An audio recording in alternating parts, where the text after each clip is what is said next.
We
are all the same together.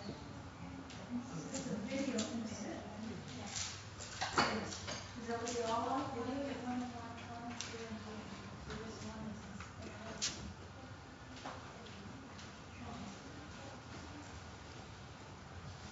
They're all videos?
Will the sun moon bear fruit out of compassion for the sake of this assembly and all communities? The eternal, wonderful Dharma will to teach us how to be suffering, attainless and birth and death, and quickly realize non-birth.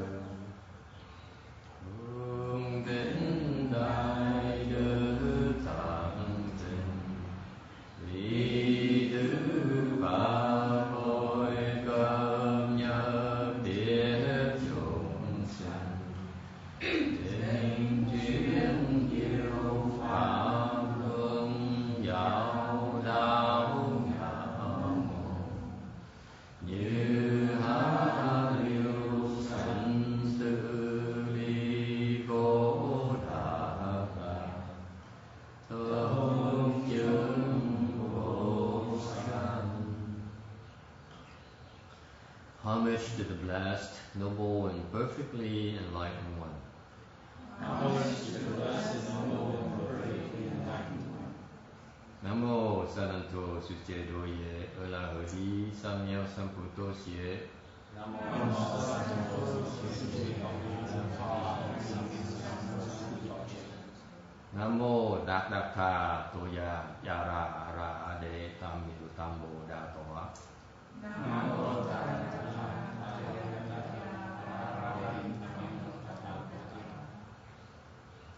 The unsurpassed, deep, profound, such a wonderful Dharma, 100,000 million eons is difficult to encounter. Now that I've come to receive and hold it within my sight and hearing, I vow to fathom such someone's true and actual meaning.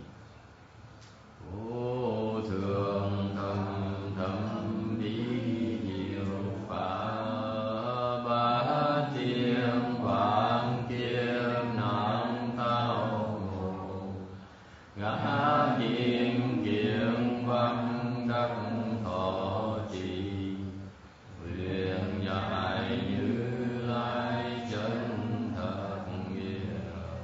Buddha and Bodhisattvas, Earth Store Bodhisattva, Venerable Shenhor, Venerable Vishunis, and Guru Advisors, Amitabha, thưa Chư Phật Bồ Tát, thưa Địa Tạng Bồ Tát, thưa Tiên Hóa, chị cô, quý vị thiện tri thức, mô Phật.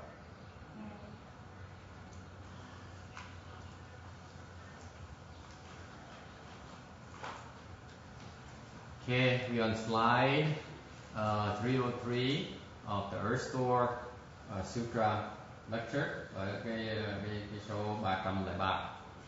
Okay. So last week we talked. We're nearing the end of the first chapter. Mình sắp xong cái chương thứ nhất, cái phẩm thứ nhất của cái kinh này.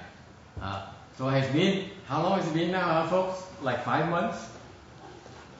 Hơn cả 5 tháng rồi mà giảng kinh là mới chưa xong chương 1 nữa.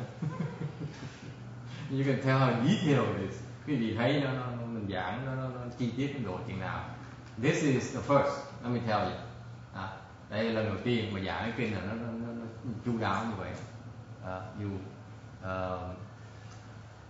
So I'm very pleased about that. I'm pleased that you have your interest is strong enough for me to delve very deeply into this sutra that is very popular actually.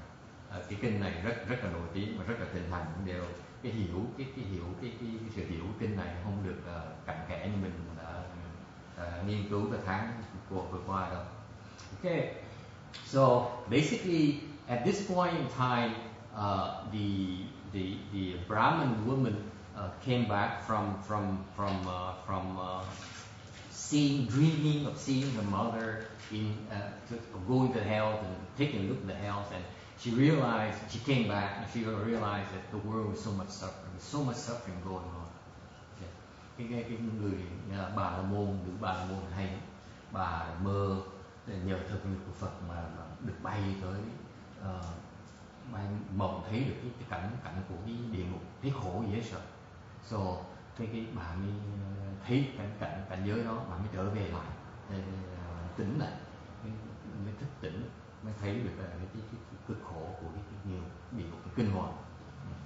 And so after seeing how much her own mother suffers in the hell, she brought forth a mind of kindness and great compassion. Sau khi thấy mẹ bà có thể cực khổ trong cái địa ngục. Cái này hay đấy này. This you see how gentle the teaching is. It's fascinating to me. Cái này nó hay sợ. Phật lúc mà giảng kinh là khéo léo dễ sợ. You see, you have to understand the environment here. This woman here is very, very attached to her mother. Cái bà này, cái bà la môn này, bà rất là thương mẹ bà. Okay? So after her mother passed away, she realizes that her mother is in trouble because her mother had some deviant views and very bad habits. Lúc mà mẹ bà có đời một cái, bà biết rằng là bà theo tin Phật pháp, mà bà tin theo Phật pháp bà hiểu thì mẹ bà đang bị đọa, sẽ bị đọa. Là bà có những cái tà khí, có những cái thói xấu rất là mạnh. Okay? So she suspected her mother would fall into the hell. Bà nghĩ rằng mẹ bà sẽ đọa vào địa ngục. Okay? Because of her evil habits. So And sure enough, her mother did fall into the house. Thì đúng như vậy, là rõ ràng mẹ bà khi mà chết là bị rớt đọa địa ngục. Okay? So she, with the Buddha's spiritual powers, nhờ cái thần lực của Phật, she went to the house to see what kind of suffering there is. Okay? And nhờ cái thần lực của Phật, Phật nó cho bà tới cái địa ngục để thấy được cái cảnh giới đau. Okay? Thì bà chỉ thấy cảnh giới đau khổ của người địa ngục thôi, bà không thấy cảnh giới đau khổ của người mẹ bà. So she never saw her own mother suffering in the house. You see that? How gentle the Buddha is. Because had she seen the suffering of her own mother in the house, it would have destroyed her. Tại vì nếu như bà đã đích thân thấy cảnh mẹ bà đang khổ trong địa ngục, tôi tin chắc rằng bà sẽ thất điên bạc đạo, bà không đủ lý trí. You see the beauty of the teaching? So after she went to the house, realized that the people, the hell beings, are in such dire circumstances that she realized that this has happened to her own mother. Thì bà thấy cảnh khổ trong địa ngục, bà mới suy ra mẹ bà qua cái cảnh giới khổ như vậy. And therefore, she still has the clarity of mind to say, I do not want my own mother to go through this kind of suffering. Okay? Khi bà về lại, bà đủ sáng suốt, đủ bình tĩnh, bà nói, tôi thấy cảnh mẹ tôi khổ, đã qua cái khổ như vậy. Mặc dù chưa thấy bà đích thân khổ như vậy, để thấy người ta khổ như vậy rồi, biết bà đã gặp cái khổ như vậy rồi, bà rất cảm động. Okay? Nên bà mới phát cái tâm, đại tâm, bà nói là nếu mẹ tôi muốn mẹ tôi khổ như vậy, thì tôi cũng muốn tất cả chúng sanh, tất cả chúng sanh đều bị khổ như vậy. So therefore, she brought forth the great mind compassion, and said, since I do not wish to see my own mother suffering like this, and therefore I do not wish any living being's mother to undergo this kind of suffering. And therefore I vow to save all living beings' mothers. Vì vậy bạn phát cái đạo này giúp đỡ hết tất cả, cứu khổ hết tất cả những mẹ, cha mẹ chúng sanh. You see how subtle the teaching is. It's so beautiful. It's such a beautiful message. And sociological. Yes. Why mother and not father? Huh? Why mother and not father? Because maybe the Asian culture is closer to your mother. Mother's affection are more emotional than fathers. Because in Asian culture, the father is more distant. The father is, I bring the bread, I win the bread, and you, the mother, will raise the children. It's a good question, by the way. Did you pick it up? Did they pick it up or not? Because my disciple is kind of sleepy right now. I'm kidding. There are nobody on the net. It's the same in the Western culture. The question is that how come why the mother and not the father? It has to do with the Asian culture. Okay, where in Asian culture you closer to your mother and the mother's love is more emotional, whereas the father's love is more distant.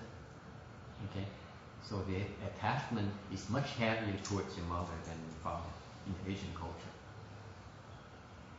In the same in the West? May not be now, but I know when I was a child, it was that way.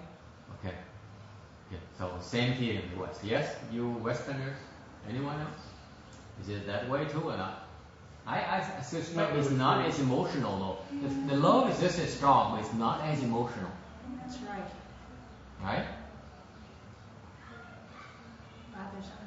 Okay, so you're talking about, you see, she symbolizes this emotional attachment to your parents. And so they use a woman, a Brahmin woman, and then a mother to symbolize that kind of emotional attachment to your parents. That's the strongest kind of attachment that she symbolizes. Okay? Cái này là biểu tượng cho cái tình thương giữa cha mẹ với con. Nhất người con gái với người mẹ, tình thương nó tình cảm nó nồng nàn hơn tình cảm người cha. Thành họ cái này là cái chuyện này chỉ biểu tượng cho cái sự liên hệ rất chặt chẽ, tình thương giữa cha về con với cha mẹ. Okay? Does that answer your question? Okay. And therefore, and the beauty of that is that, okay, you guys are supposed to have higher kung fu than she, this Brahmin woman. Okay, if she can bring forth that kind of mindset, then we should also follow this woman's example. Cái gì người có cơ hội tu, ngược lại như người Bà La Môn không có cơ hội tu như quý vị đây là, see you come here and listen to you Buddhists and you follow lectures and you do some cultivation. This woman has no cultivation whatsoever, and yet she solves the conditions. She came back and said, okay, this is what I ought to be doing. This is the meaning of my life. This is the meaning of my life. Okay, and this is a beautiful example for us to follow. Còn cái này là cái người này thì không có tu, cái biểu bà La Môn này bà không có tu hành gì hết. Ngược lại như mình có cơ hội mình niệm Phật, mình nghe giảng kinh học. Bà này gặp cái cảnh chữa cực khổ như địa ngục một cái, bà phát huệ lên, bà phát cái tâm Bồ Tát này. Như vậy mình nên bắt chước lại. Okay, noi gương rồi. Questions, comments. So can you do that? Okay, no problem, right? No problem. Next, chapter 2. Bây giờ mình qua cái chương thứ nhì. We on slide 304. Chapter 2, the title is the assembly of the division bodies. Cái phẩm thứ nhì là thân phân hóa quy tụ lại. Okay. Earth Store Bodhisattva is a great Bodhisattva. He broke through ignorance and certified to a Dharma body already. Ngài Địa Tạng Bồ Tát là một vị đại Bồ Tát. Thì quý vị đã biết rồi, ngài này thiệt ra là Phật hóa thần chứ gì hết. Thì ngài đã phá cái vô minh của ngài rồi và đã chứng được cái pháp thần rồi. And once you certify to a Dharma body, you have myriads of transformation bodies. You have incredible spiritual powers. Khi mình được cái pháp thân rồi, mình có đại thân không, mình phân thân ra khắp tất cả pháp diệu, tất cả cái vũ trụ này mà mình độ chúng sanh. Okay? So you can turn one body into numberless transformation bodies, and the reason they have that is you will not believe it. Okay? Lý do mà những người Bồ Tát ta phân thân ra, ta biến ra biết bao nhiêu vàng thân để làm cái gì? The first thing they do is to make an offering to the Buddhas. Cái mục đích đầu tiên của họ là để tới cúng dường cho chư Phật. Why? Tại sao vậy? Make an offering. Offering, yes. Who makes it? You lost me. The transformation bodies make offerings? Meaning the Dharma body is the Buddha has several bodies. You missed some of those lectures. There's a concept of a Dharma body, meaning the Buddha's body, which is actually everything. The universe itself is a Dharma body. Okay. Whatever the entire universe is the Dharma body in the Buddha. And then in each single world, like this world is called Saha world, they have transformation bodies that go to the various worlds to do their work. That's called transformation body. For example, Does every transformation body have a mind of its own? it's a body, just like Shakyamuni Buddha is a transformation body. For example, the late Pope John Paul II is transformation body. He's actually a bodhisattva. Okay. Really? Yeah. It's believable. That's very believable. He's a saint. I mean, he's in Catholicism. His contribution in Catholicism is so humongous. He revolutionized Catholicism. He changed so many important aspects of Catholicism. Major changes. He's really a bodhisattva. Okay. So then So that's an example of transformation body. It's just a human flesh body like you and me. Okay? And yet they have spiritual powers. That's how they make themselves approachable to the rest of us. Okay? Don't go, this can use to rub your head to my head and bless you, that kind of thing. Okay? Because you need a body to do that. Okay? So that's what happens. But once you have these transformation bodies, my assertion to you is that to make the offering to Buddhas first, and then transform living beings second. Khi mà có những hóa thân để làm gì, việc đầu tiên họ cúng dường chư Phật, xong họ mới cứu độ chúng sanh. Tại sao? Why is that? I don't know, why do Buddhists need the offerings? For their own transformation bodies. Very point. Ông hỏi nói Phật đâu cần cúng dường đâu. Thank you. By the way. It's gratitude. Hả? It's gratitude. It's gratitude. Hả? It's gratitude. Gratitude. Yeah. Okay. To express gratitude, which is a form of biết ơn là gì?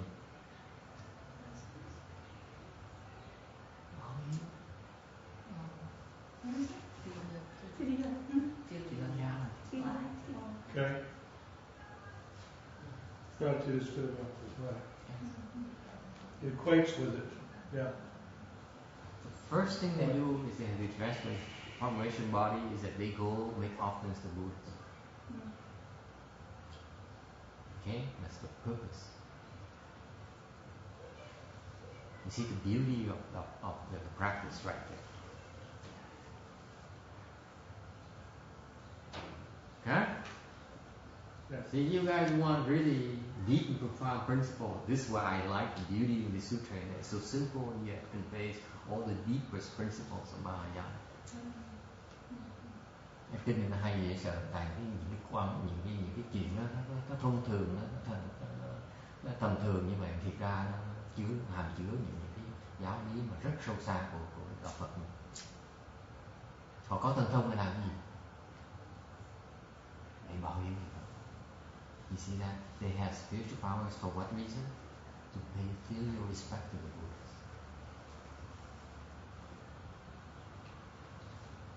Not to go there and make a name for themselves, make a world for themselves, and have a good time. Okay? To make offerings to the Buddhas.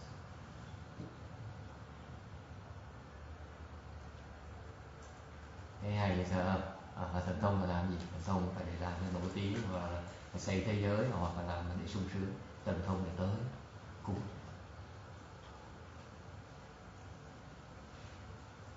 Okay. So to explain more about the concept of Dharma body and transformation body, the Dharma body is like the moon, and transformation is like a reflection of the moon on the water bodies. So one moon that goes everywhere there's bodies of water. Okay. That's reflected. It's everywhere. That's spiritual powers. Cái thần thông như vậy là một cái pháp thân thôi. Xong rồi như cái pháp thân là giống như cái mặt trăng vậy. Còn những cái hóa thân là giống như cái phân thân là giống như là những cái nước trên thế giới này, những trăng trồi trên cái phân thân nó biến tới tất cả, khắp tất cả. Chỗ nào có nước nó hóa thân. Okay, question. Is it like the Monkey King and his strand, his hair? Like when you blow it turns to a bunch of monkeys? That's another application. Yes, sure. That's another spiritual power. That's also transformation power. Okay. Như cái tề tiên đại thánh đó. Hỏi tề tiên á, lấy cái lông đó, thổi một cái, biến đủ thứ. That's one form. Yes. It's possible, by the way. Yes. But the reason that it's not a arbitrary thing. Cái này không phải là chuyện nó hời hợt đâu nha. Họ chỉ hóa thân ra là có nhân duyên hóa thân thôi, chứ không phải là khơi hóa thân đâu. Con ngồi đó, chắc mình hóa thân tới qua qua London để coi nó đánh tennis. They don't sit there and they say, oh, today there's Wimbledon right now. It's the second week of Wimbledon starting tomorrow.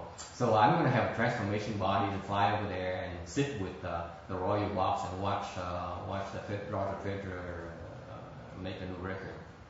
It's not for that reason. Okay? No? No. Sorry. So actually, transformation bodies are in response to conditions. Chứ thật ra cái hóa thân là tại vì mình tạo nhân duyên nó hóa thân ra. You know that? The reason that transformation bodies manifest themselves is because of us, because our good roots mature.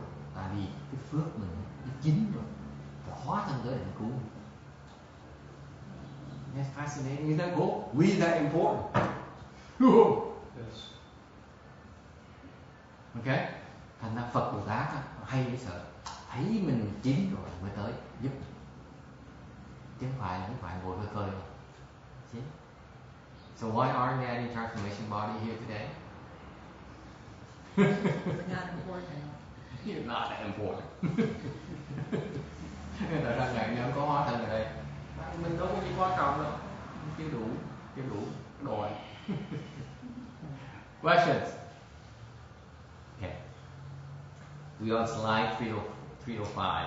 At that time, the division bodies of Earth Store Bodhisattva came and assembled in a palace of Triastrimsha heaven from 100,000, tens of thousands of millions of inconceivable, unutterable, immeasurable, ineffable, limitless samkhya of worlds. From all the places where there are hells, because of the spiritual power of the thus come one, each came from his own direction together with thousands of nayutas of those who have obtained liberation from the paths of karma. All came holding incense and flowers as offerings to the Buddha. Because of the teachings of Earth Store Bodhisattva, all of those who came were irreversible from Anuttara Samyak Sambodhi. Even though long kalpas ago they had been wandering in birth and death, undergoing suffering within the six paths without even temporary respite. Because of Earth Store Bodhisattva's great compassion and deep vows, however, each had obtained the fruition. When they came to the Triastrimsha heaven, their hearts jumped with joy. They gazed at the thus come one, their eyes not leaving him for a moment. 307. Khi ấy, những phân thân của Địa Tạng Bồ Tát tại trăm ngàn vạn ức bất khả tư, bất khả nghị, bất khả lượng, bất khả thuyết, vô lượng a tăng kỳ thế giới có địa ngục, đều đến tụ tập tại Đao Lợi Thiên Cung do thần lực của Đức Thế Tôn mà từ bốn phương xứ cùng ngàn vạn ức na do tha người đã thoát khỏi nghiệp đạo, đồng cầm hương hoa đến cúng dường Phật. Họ nhờ Địa Tạng Bồ Tát giao hoa mà đối với vô thường chánh đẳng giác đã vĩnh viễn không còn khó chịu. Những người này từ lâu xa kiếp đã lưu lạc sinh tử trong lục đạo, họ khổ không một tạm nghỉ. Nay nhờ từ bi quảng đại và thệ nguyện thầm sâu của Địa Tạng Bồ Tát mà họ đắc chứng đạo quả. Khi đến Đao Lợi, tâm hoài dũng dược, chiêm ngưỡng Như Lai, mắt không tạm rời. We on slide 308. Division bodies of Earth Store Bodhisattva. Phân thân là gì? Phân thân á là đem từ the mirror transformation bodies gathered to the Triastrimsha heaven. They came from countless worlds. See, it starts out with the dizzying numbers of worlds where all these transformation bodies they all came from. Bắt đầu phần này, cái chương này là nếu mà đếm những cái phân thân mà từ những thế giới khác nhau mà tới tụ tập lại cái cung trời Đao Lợi này chóng mặt luôn. Okay. Countless worlds. Thế giới nó nhiều như vậy. There are many worlds out there besides ours. Okay, folks. What is meant to do? It's meant to broaden your mind. Okay? Don't be so narrowly focused. Đừng có nghĩ là do not think our world is the most important. You are the most important beings in the world, in the universe. There's so many more worlds out there. With hells, biết bao nhiêu thế giới khác ngoài thế giới của mình, ta bà, cõi ta bà này, nó đến không thể tưởng được. Mà thế giới đó nó có địa ngục, có thế giới có địa ngục, có thế giới không có địa ngục. Some of the worlds have hell, some of the worlds do not have hells. Those worlds that have hells, a transformation body of Earth Store Bodhisattva then came from each of those worlds back to our heaven. Thì mỗi cái thế giới mà có địa ngục đó là một cái phân thân Bồ Đề Bồ Tát là từ cái chỗ đó bay về cái cung trời đạo lợi để biến Phật. Okay, folks. See the scale of the picture here. Thấy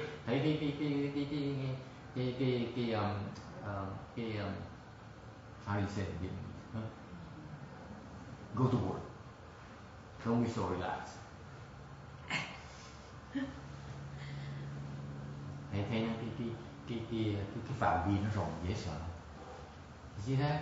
See, our world, our life revolves around your family, maybe the USA, maybe Iraq, and so on.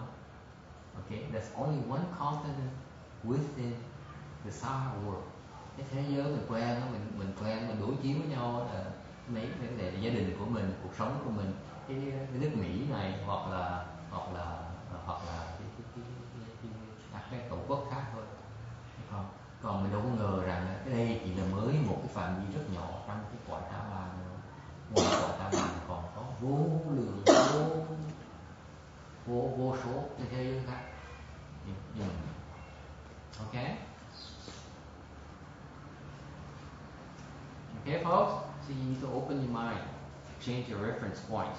It's very important for you to understand. This is the use of listening to sutras because it gives you, adjust your frame of reference. Khi mình nghe giảng kinh giúp mình có đổi cái tầm mắt của mình, no reference point. Okay? Thì nó rộng dễ sợ. Okay.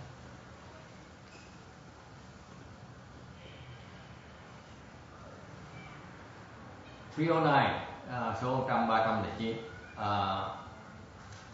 The hells. Why do we mention the hells? The hells are the worst place that you can be. Địa ngục á, nó khổ dễ sợ lắm. Muốn đi đâu đi, đừng tới địa ngục. Tôi hy vọng quý vị không bao giờ đọa địa ngục.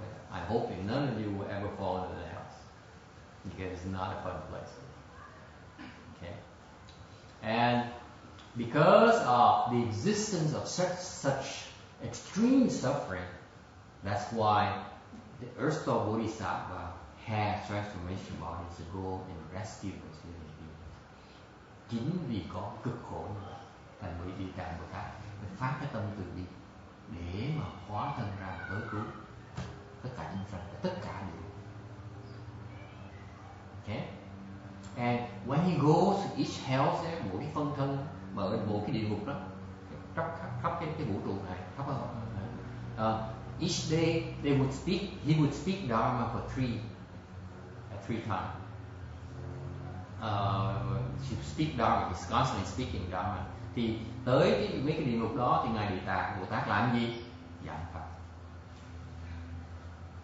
He doesn't teach time. He doesn't teach reciting Buddha's name. Ở đó họ không có dạy niệm Phật, không có dạy thiền đâu, giảng pháp. Okay. And for what purpose? Because when he explains, he speaks Dharma, those hell beings who listen to his Dharma, okay, and they have lighter obstructions, okay, attain liberation immediately. Khi mà những chúng sanh ở trong địa ngục đó mà với những cái chướng ngại, chướng khinh giả, những người cái chướng ngại nó nhẹ, mà nghe được cái lời giảng pháp của Địa Tạng Bồ Tát thì được giải thoát ngay lập tức. Thấy kinh hoàng này, thấy cái thần lực dễ sợ. See how incredible his spiritual powers. Okay? Upon hearing this Dharma, and if you have light obstruction, you obtain liberation immediately. Okay? Whereas those heavy retributions, ngược lại, những cái người, những cái chúng sanh mà có bị cái nghiệp lực nó nặng quá đi. Okay? Very, very heavy obstruction. Okay? Even though they hear those words, they cannot make a connection. Okay? And yet they still plant the seeds. Okay? They still get registered. Mặc dù là bị nghiệp còn nặng quá, nghe cái chữ giảng kinh nó không hiểu gì. It's very important. Pay attention to you folks. Nghiệp nó nặng đến độ nghe lời kinh nó không hiểu được gì. Nhưng mà mặc dù không hiểu, cái trí không hiểu được, nhưng đều cái tâm thức vẫn được hấp thụ như thế. So it's very important for you to understand this, because if your karmic obstruction is so heavy, you may listen to the Dharma, you will not be able to grasp it. You cannot be able to understand it. Okay? Thì nếu như cái nghiệp mình nặng quá, mình dùng mình nghe cái lời kinh, mình nghe cái lời chú, nghe cái lời niệm Phật, thì cái tâm, cái trí mình nó không có trực được, không có hiểu được. Nhưng mặc dù mình cũng hiểu được, nhưng cái thức mình nó vẫn hấp thụ được như vậy. Okay? Thì cái chủng tử nó đã vào rồi, phải đợi trong tương lai nó chín. See that? Very important to understand that. This is why sometimes when we do it, some beings obtain liberation immediately, some will not be able to obtain liberation. Bởi vì phải hiểu tại khi mình dùng cái pháp này, okay? Ngay Địa Tạng Bồ Tát, think about it. Even with Earth Store Bodhisattva's incredible, unsurpassed spiritual powers, okay? He cannot save those who have with heavy obstructions. Thì phải hiểu rằng là ngay với cái thần lực này Địa Tạng Bồ Tát đó, okay? Ngài còn không có đủ sức để mà cứu những cái người mà nghiệp nó trọng, nghiệp nặng như vậy. So do not sit there and say, "Oh, I don't mind if I cultivate Dharma and then I go to the hell, God fall to hell, Earth Store Bodhisattva will come and rescue me." Thành đừng có ngồi đó mà ngồi cái vọng tưởng đó là mình cứ thoải mái mà đâu sao, mình tu biết bao nhiêu đời kiếp rồi không? Dạ, mình đã biết bao nhiêu phước đầy đủ, mình niệm Phật quá trời rồi, thôi kệ, nếu trường hợp mình có rớt vào địa ngục á, thì Địa Tạng Bồ Tát tới cứu mình gì đâu. Not ever take it for granted. Okay?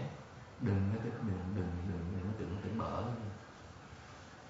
Rớt đó mà nghiệp nó nặng nó Địa Tạng Bồ Tát cứu cũng nổi. Địa Tạng Bồ Tát là Phật cứu cũng nổi. Okay?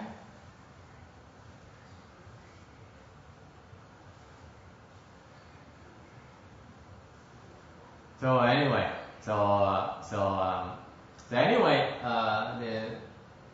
he speaks Dharma. He's very busy, and yet he's at work. He's constantly working. He's trying to look around and see who he can help. And yet, when he back his mind, he realizes Shakyamuni Buddha is now about to enter Nirvana. Đang ngồi làm việc vậy mà đang giúp cứu chúng sanh vậy. Ngộ nhiên biết rằng, trong tâm biết rằng là Phật Thích Ca Mâu Ni sắp nhập diệt rồi. Đây là cơ hội cuối cùng của mình tới. Therefore, he seen the light emitted by Shakyamuni Buddha, realizes that now it's time to draw near Shakyamuni Buddha before he enters Nirvana. Thành mặc dù biết bận rộn như vậy đó, mà thấy Phật Thích Ca Mâu Ni phát quang đó, là biết là Phật sắp hiểu ngay lập tức là Phật sắp nhập diệt rồi. Lập tức là bay về cung trời đó để viếng Phật. Okay. What's the point here is, even though he's very busy at work, okay, he's extremely busy. You can imagine there's a lot of work done. Okay, the hell is full of living beings requiring his aid. Phải hiểu cái quan trọng, cái khoảnh khắc quan trọng là mặc dù Địa Tạng Bồ Tát rất là bận rộn, địa ngục có đầy đủ tù nhân phải cần cứu hết, mà khi mà biết là Phật sắp nhập diệt cái lớn rồi, tới thân cần thiện tri thức ngay lập tức. As soon as he realizes he's about to lose one good note advisor, what does he do? He draws in a good note advisor for final instructions. That's how important it is to draw near a good note advisor. Bởi vậy bây giờ khi mà biết là Phật sắp làm việc thì lập tức biết mình bận rộn với sợ, ok, mình nó có ổng còn bận hơn là mình làm việc đó, cái việc làm việc ngoài đời nữa, chắc chắn là bận hơn. Cái lại ông này nó làm việc ba thời, mình làm việc có một thời. You see, when you work out there, when you make a living, you only work one period of the day, right? During the day, this bodhisattva here is busy 3 periods of the day, meaning 24 hours a day. Ngài Bồ Địa Tạng Bồ Tát ngược không giống như mình đó. Mình chỉ bận có một bữa, mình đi làm việc có 8 giờ 10 tiếng đồng hồ ngày thôi. Còn Địa Tạng Bồ Tát là trú ngày trú đêm, là bận rộn trú. Và vẫn không bỏ bê thấy cơ hội tới gặp tìm tri thức là lập tới nha. This is another very, very powerful teaching point, very powerful message in the sutra. Đây là một cái bài học quan trọng của Kinh Địa Tạng. You draw near good advisors, no matter how busy you are. Okay? See, I don't like driving too much. Okay? I heard different. We won't mention any names, but we're going to that. Linda threw in a couple of words too. Anyway, but for example, this weekend here is I understand that lots of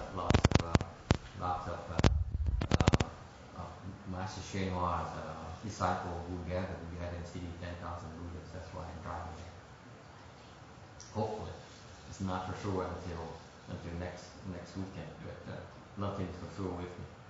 But so that's, I'm telling you, that's a spirit I learned from Master Shen Hua's teaching. The Buddha Dharma is that when there are good no advisors I know of, okay, I will drive as far as I can, we'll go there and pay my respects. Okay, so it's not too late yet to organize a bus tour, guys. No. Mặc dù tôi cũng thích lái xe, tí nào này mà tôi sau là có cái Phật Vạn Thành là họ họp lại với nhau. Tôi nghe nói có thể mấy cái đệ tử Luân Tiến Hóa đang kiếm tôi có thể họp lại để mà chúc mừng cái Vạn Thành 30 năm thành lập. Thành ra mình cũng cố gắng đi. Đều nói đi thôi chưa chắc, phải chừng nào chí nhất đi, chừng nào đi mới chắc chắn đi, còn từ đây tới đó là chuyện gió nó đổi, chừng nào có thể mà đổi ý thì đó. Okay. Anyway, any questions so far? This is such a beautiful sutra because everywhere I look I see such a beautiful teachings. Kinh nó hay dễ sợ.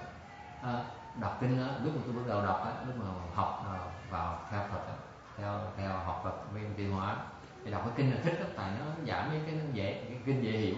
When I first started cultivating, I love the sutra because it's easy. You read the sutra and say, oh wow, Mahayana is so easily understood, right? Text, you read and you appreciate. You know, it's useful and it has direct and the message is very clear. Okay. I had the exact reaction the same you did and you do right now. I felt exactly the same way. Okay. Lúc đầu tôi tu về tôi thích cái kinh tại vì đọc kinh để hiểu. Đọc ấy, when I read the Mahayana sutras like Avatamsukha Sutra, Flower Dharma Sutra, or Shrama Sutra, I couldn't understand anything. Đọc mấy kinh đại thừa các hồi trước đọc không hiểu hết. Thành thích cái kinh Địa Tạng đó, nó là kinh sao mà đại thừa mình hiểu được, chắc mình giỏi lắm. Mình không ngờ. Now I look back and see the depth of the teaching is layers upon layers of Mahayana principles. Okay, giờ mình thấy nhìn lại nghiên cứu lại kinh mới hiểu là kinh là nó sâu xa dễ sợ, đủ cái lý thuyết đại thừa, cái pháp đại thừa nó từng lớp, tầng lớp. Okay. Next, offerings. 310. 310. Okay. Make offerings. Why you make offerings? Okay. Why do you make offerings? Okay. Tại sao quý vị phải cúng dường? Okay. Remember, this is in context of this bodhisattva here who is extremely busy and going there to make an offering. And then he brought his retinue of people. He crossed over who has the wisdom, who still go there to bring flowers and incense to make offerings to the Buddhas. That's the message. Thì nhớ như vậy này, là Địa Tạng Bồ Tát bận rộn như vậy vẫn tới để cúng dường Phật. Cho những cái người bị làm Bồ Tát đã hóa độ rồi đó, đã giải thoát rồi, đã có trí tuệ rồi đó. Ok, cũng tới đó, dùng cần thôn tới đó, đem hương cái hoa tới cúng cho Phật. Tại sao như vậy? Là tại vì cái này có nghĩa là pháp là pháp cúng dường. Thầy phải hiểu, mình nghĩ qua cái pháp là pháp của họ. Ok, cúng dường. Vì tôi hỏi quý vị, tại sao quý vị lại cúng dường? Okay, so what I'm about to explain to you is why you should be making offerings as well. Make sense? Because their offering is for them, right? It's applicable to them. Okay. Now I explain an offering under your life from your perspective. Okay. Nói cái pháp tại sao người phàm phu như mình ta cần cúng dường. Đầu tiên hết là mình lợi ích, tạo cái lợi ích. Okay. The first thing is you create benefits. What benefits? When lay people make offerings in Mahayana, in Buddhism, khi mà người tại gia cúng dường thì cúng dường có 4 loại cúng dường. There are 4 kinds of offerings. Okay. The offerings of Dharma. Where you come from? What about the offerings? Yeah, the offerings of lay people to the Sangha. Okay. You Buddhist people, you people in the north. Okay, what are the 4 kinds of offerings? Remind me. Cái gì quý vị người hiểu biết? Cái 4 loại cúng dường là what kind? Number 1. Food, bedding, clothing, medicine. Food and drinks. Okay. Ẩm thực, đồ ăn đủ. Okay, Ngọc, what's the second? Incense and flowers. No, bedding, clothing, and then medicine. Huh? What's second? What's number 2? Medicine? What? Medicine. Thuốc. Okay. Number 3. What's number 3? Clothing, bedding. Clothing and bedding. Clothing. Okay. Equal. Number 4. Fearlessness. No, it's not money. Food, clothing. We have no use for money, honey. What's number 4? Huh? No, it's not that. If you don't know, then we are in big trouble. I am in big trouble. I don't blame Flexible only, but you Buddhist people, come on. Mấy người ngoài quốc không biết, mình nói chỉ còn quý vị không biết là sao tụi tôi sống rồi. Hả? Come on, wake up. Ai biết? What's number 4?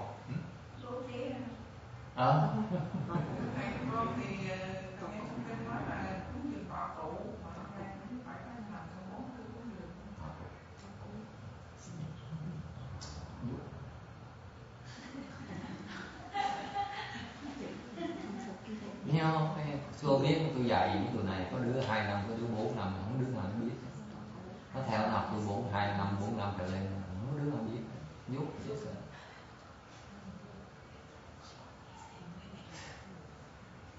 Bởi những biết mình dạy nó gì vậy?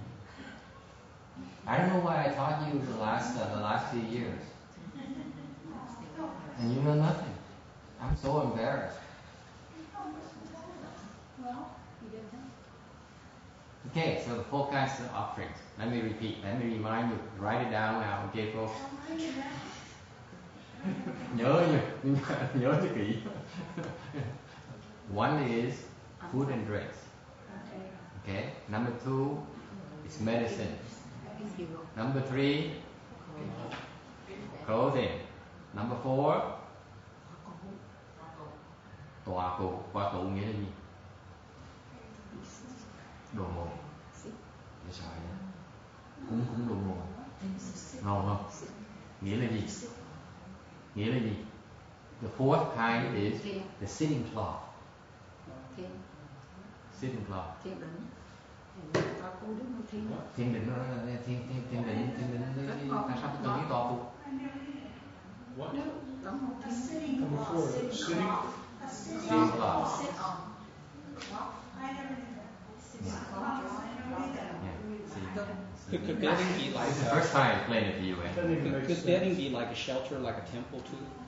Huh? Could that be construed bedding? When you say bedding, could that be like a shelter or temple? Tọa cụ, people.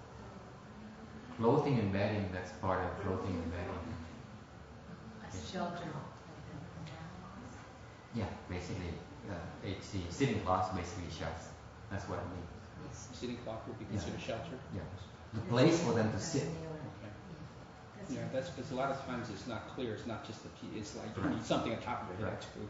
Right. The roof or a tree or a piece of land or whatever. Okay, but at least they have a place where they can sit and meditate. That's the idea. Because you sit out there and the kids go by and the dogs go by and they bark and that kind of thing. Okay. Tôi mới giảng cho nó biết rõ ràng là cúng cái tọa cụ có nghĩa là cái chỗ ở. Okay. So why? So let me go through the 4 offerings. This is how you can benefit the triple jewel. Bị làm lễ ước cho Tam Bảo. Là cách nào? Bằng cách là ẩm thực. Ẩm thực là tại sao? Why do you need food and drinks? Without food and drinks, To subsist. we starve to death. Yeah, to subsist. Careful, folks, because that's what happened to the Master Sri and Hoa disciples. Tại vì cái này là chuyện xảy ra với Ngài Tiến Hóa rồi. Khi mà Ngài Tiến Hóa mà mới ở đừng San Francisco, when he first started, he had his first temple. He accepted a bunch of disciples, left-wing disciples, lots of them. Hồi trước khi Ngài Tiến Hóa mới mở cái chùa ra, họ nhận đệ tử, thì họ tới tu với Ngài, tới tu đông lắm. Xuất gia đó nha, left-home people were cultivated under the same roof with Master Sri and Hoa. Okay, there's a lot of them, and no one knew about it. Hồi đó không có ai biết ông Tiến Hóa là ai hết. Không ai tới cúng dường. No one made offerings of food to them. They would go on Sundays. They would go and join the Dharma assembly, do chant, and after Sunday they leave. Okay, typically of the Chinese and Americans in this country. Okay, thành khi Nhật họ tới, họ tu niệm Phật hoặc là thiền xong rồi họ bỏ thì họ đi về. Okay, and you know, Master Sri Hoa, he never charged you for anything. Không bao giờ tốn một xu nào hết. Okay, tới tu ông Sri Hoa không bao giờ tốn một xu nào hết. Okay, không bao giờ sặc tiền hết. Unlike what is that Epstein yesterday, cái ông Epstein, we told the story yesterday. That's what you missed yesterday. Epstein, one of Master Sri Hoa's early disciples, he went to Taiwan and did the chant. He loves to meditate. Ngày có ông Epstein là một đệ tử ông đời trước, kỳ cựu của ông Tiến Hóa từ lâu rồi. Ông thích thiền hồi trẻ, thích thiền học trò nghèo lắm. Thích đi qua Đài Loan tới mấy cái thiền đường. So he used to fly to Taiwan and to participate in the chant assemblies in Taiwan, which last for weeks. Hồi đó là tu thiền bên kia mấy cái thiền thất á, là tu lâu lắm. So he would stay there, and he found out after a few days the chant people would then evict him because he wasn't making offerings. Thế hồi đó ông qua đó ông tu thì sau vài ngày tự nhiên mấy chỗ thiền đường người nào cũng đuổi ông đi, không cho ông ở lại thì you know, if it were Master Sri Hoa's chant hall, it would have never happened. Tại vì nếu hồi đó mà nếu mà ông đó mà tới tu mấy cái thiền đường của ông Tiên Hóa chắc chắn bị đuổi. Tại ông Tiên Hóa không bao giờ quý vị tới tu không bao giờ ông sạc xuống. Ok, cái đó là cái mà tôi Tiên Hóa nó khác này đó. This is what's different about Master Shen. Okay, if you come to the Dharma Assembly to cultivate, there's never an entrance fee. It never says you must pay $40 to stay overnight and for the food. Never ever. Okay. Hồi đó cái ông Tiên Hóa và tu khi tới pháp hội mà tu không bao giờ vào pháp hội mà sạc tiền, không bao giờ vào nghe cái túi nghe một người thầy giảng kinh là phải đóng tiền, không bao giờ. Ngay ngủ đêm lại nữa cũng không có sạc xu. Muốn tu tới chùa. Okay, you want to cultivate, you come cultivate. That's it. Whatever we have to share with you. Okay? Be very clear about it. Questions? Yes. I understand they're not charging for anything, Master, but couldn't money be a symbol of a substitute for these requirements for the... Yeah, the more money the better. How did he finally teach his disciples to make offerings?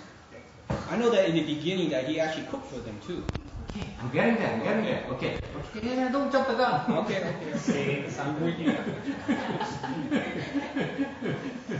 Ông hỏi rồi vô cho I'm getting there. Okay, be patient.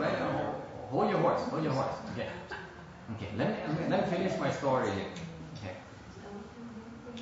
So my point here is that when nowadays you go to places and they charge you money for it, okay, that's not Master Shen Hong's, see, okay. Like I go to see 10,000 Buddhas, okay, and now they say $40. That I'm dead against that setting. Cái mà tôi kỳ cái chuyện đó. Và chùa rồi, muốn ngủ ở đây mà ăn là phải trả 40 đồng, trả 40 đồng để ở đây. Đó là tôi I understand it's overhead and they have expenses. Okay.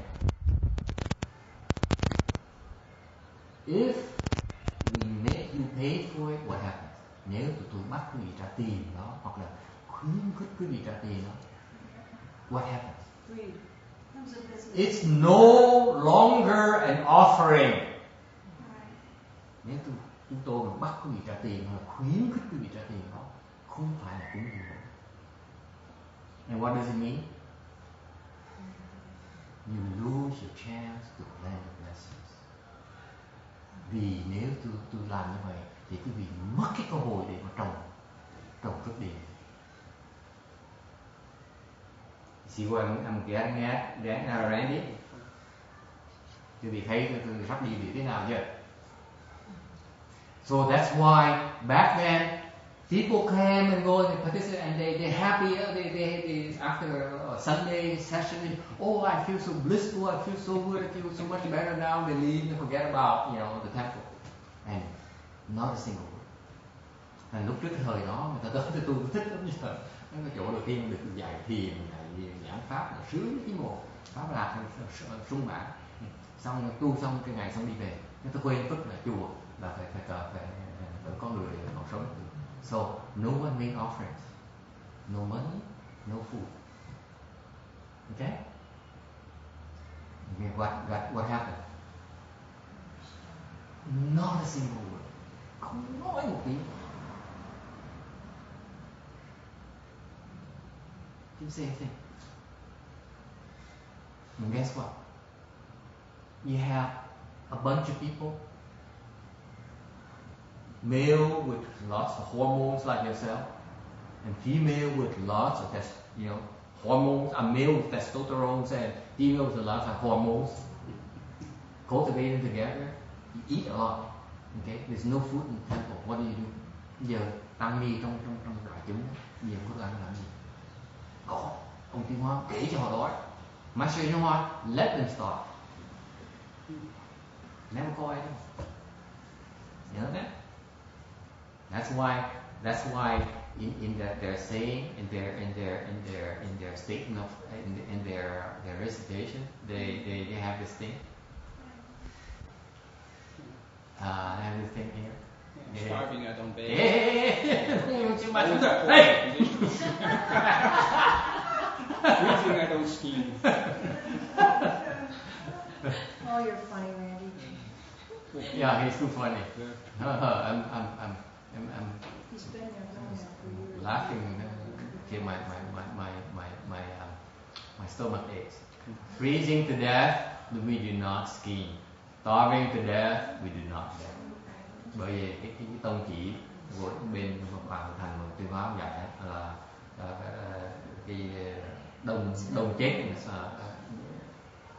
vì lạnh chết nữa cũng không có phàm gì, đói chết nữa cũng không xin.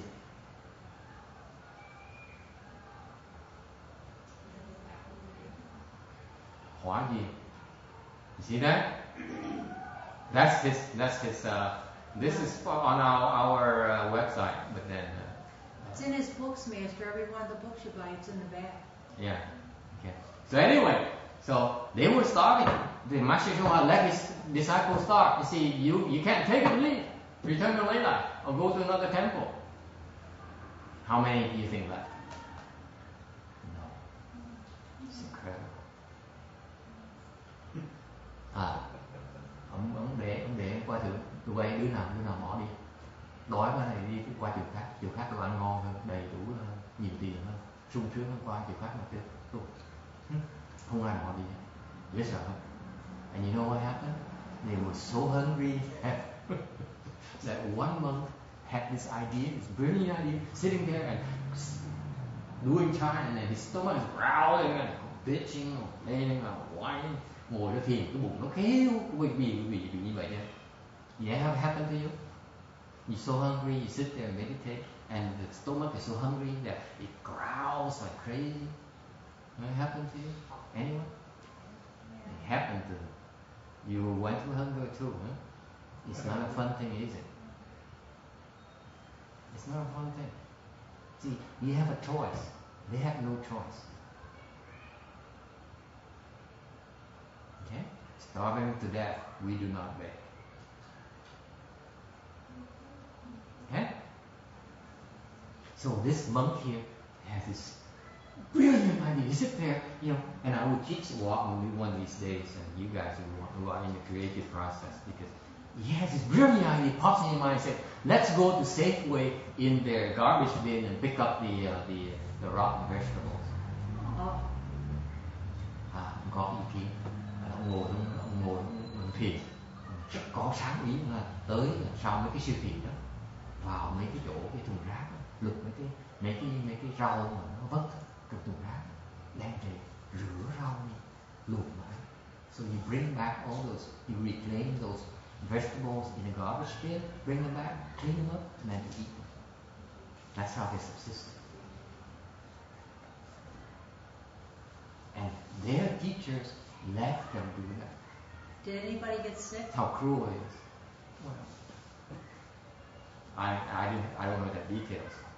Okay? But the point is that that's what they have to do. Họ làm như vậy cũng không xin. You have to realize Master Shenhua is very powerful. He has a lot of followers, right? All he has to do is pick up the phone and say, hey Randy, how about my disciples are starving? Okay? No, the whole thing is all about Chan. See, the chest, his mind's moving. That's that one. You're no fun. You're so inhuman. I'm not talking to you anymore. You have no feelings for your disciples. Ông này ác như sao? Tôi hỏi trường hợp như ông Tiên Hóa, ông gọi điện thoại này, có bao nhiêu Phật tử mà rất trung thành với ông đó, đâu có mất mặt gì đâu. Dạ hàng cứ đói tôi gọi bác nhiều tí, này thì đói quá, học trò thì đói quá, nghĩ bác có bữa gạo đem tới chùa cho mấy con thầy được không? Tự nhiên đem tới right? Bác mừng nó rồi để ông rồi nói cho con biết, đúng không? Bác như vậy, nó không như vậy. Không chơi. Anyway, so but How long did he no, do that, he Master? wouldn't call either. I bet you that he could, at least a dozen people who could call. Yeah. Not a single word. I hated something. And you know what happened? The following Sunday, people come. Tuần sau này, tuần đó là đệ tử nó moi tới thùng rác, moi ra rau cỏ về ăn. So they go in the garbage bin to pick up something to last for 1 or 2 days. The following Sunday, people would come as usual. Chủ nhật tuần sau họ cũng tới chùa, cũng tu. Bỗng nhiên có người ta đồn. And then there's a rumor flying around that okay, they have to go to the garbage bin to pick up the vegetables. Somehow that word this time. Bỗng nhiên nó tiết lộ ra, có người tiết lộ. And guess what happened? I mean, Started bringing people, food. lay people started to bring There were like 20 trucks of food lined up in front of them for meeting. I'm not kidding. That's what they said. This is written by his disciples. 20 xe truck nó tới trước mặt chùa, đứng đẩy. Hiểu là hồi đó ở San Francisco là không có chỗ đậu, cái đường nó chật nít luôn, nó chặn lại luôn. So San Francisco, there's no parking space at that temple. It's street parking or street parking. They blocked the entire street with a food truck from the disciples. Okay? Isn't that fascinating? And you know, afterwards, sau đó, okay, his disciples never went hungry ever again in any of his temples. Ever. Sau đó không bao giờ một cái đạo tràng nào ông Tiêu Hóa mà thiếu đồ ăn. Never ever since. We have so much food all the time. All the time. We have more than we can have.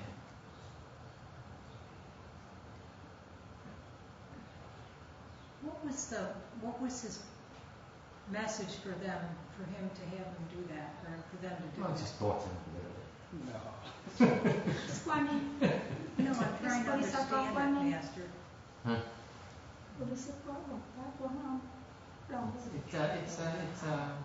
It's a test. Roberta, it's a test. But to that extreme. Yeah, test for both sides. For his level disciples first, and then for his lay people disciples. For both of them. Okay. Master Shihan doesn't bother him. You know, a week of food without food, or 2 weeks or 2 months without food. No, what's the big deal? No big deal. It doesn't sound like such an extreme test. Not really, you know. But text, if you pass the test, what does it tell you about? What does it say about you? You're serious. Yeah. Not serious unless you can pass Damn the test. serious. Excuse my language. No. Damn serious cultivation. Okay? He can inspire the kind of faith in his disciples. It's fascinating to me. Hay cái chỗ này. Ông này mấy người Tây phương tôi nói cái này cái sao mà thử thách người ta cực dễ sợ vậy, cực đoan như vậy, ha? Cái thử thách cực đoan như vậy, có người mà qua những cái thử thách cực đoan những loại người nào qua nổi, đâu phải là người tầm thường. Yes. Well, these were disciples that just started there and they had no background. They went there and were disciples. So they no. There for a few months, for some time. They listen to the Dharma lectures and follow the Chan lecture, practice Chan for a while. For a while. They usually at least a few months, several A few months. months. Because I was trying to understand, because it takes a while to get so you could not have to eat a lot. It doesn't take long. If you are used to eating and then you don't anymore. No, it's the environment problem. It is. Let's say you go to a temple where everyone around you eats 3 meals a day. It's different. Right. You go to a temple where they only eat 1 meal a day. It's a kind of different atmosphere, trust me. But I mean, they didn't eat anything. Why do you think you go to the city of 10,000 Buddha, you feel so at peace and so... I understand that. Okay, it's a different atmosphere. You have much less outflows, therefore you don't need to eat as much. Right. You need to eat a lot because you have a lot of outflows. You need to replenish the system. Okay? So it depends. It's not always like that. But we like to scare people and say, think, why you do that? And you say, oh my God, this is too hard. I go to a different temple. And you fail the test. They say, go, good luck. Ah, you're so bad. Oh yeah. Oh yeah. Any other questions? But Master Shuan, he has some kind of ability too. He doesn't need to eat. He actually can regenerate his energy through the air. Yeah, he does it. He says actually eating is a coarse way to get energy. This is really inefficient. Yeah. Yeah, he said that he's not a regular person. You cannot like, he can like take energy like a battery. Let me tell you this. Yeah. If you can hear this comment and gets recorded, I will tell you it's worth gold right there. To cultivate it. It is a secret. He forced me to reveal it. It's a secret.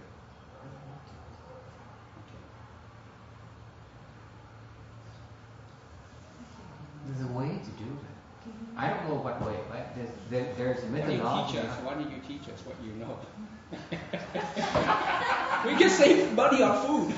Randy, your stock has depreciated so much today. It's okay, I bought a lot of clips. Your blessings have depleted, my friend. It's amazing, one day you lose so much. You think the stock market is bad. Let me tell you, I lose for you. Phá quá. Mắng luôn rồi.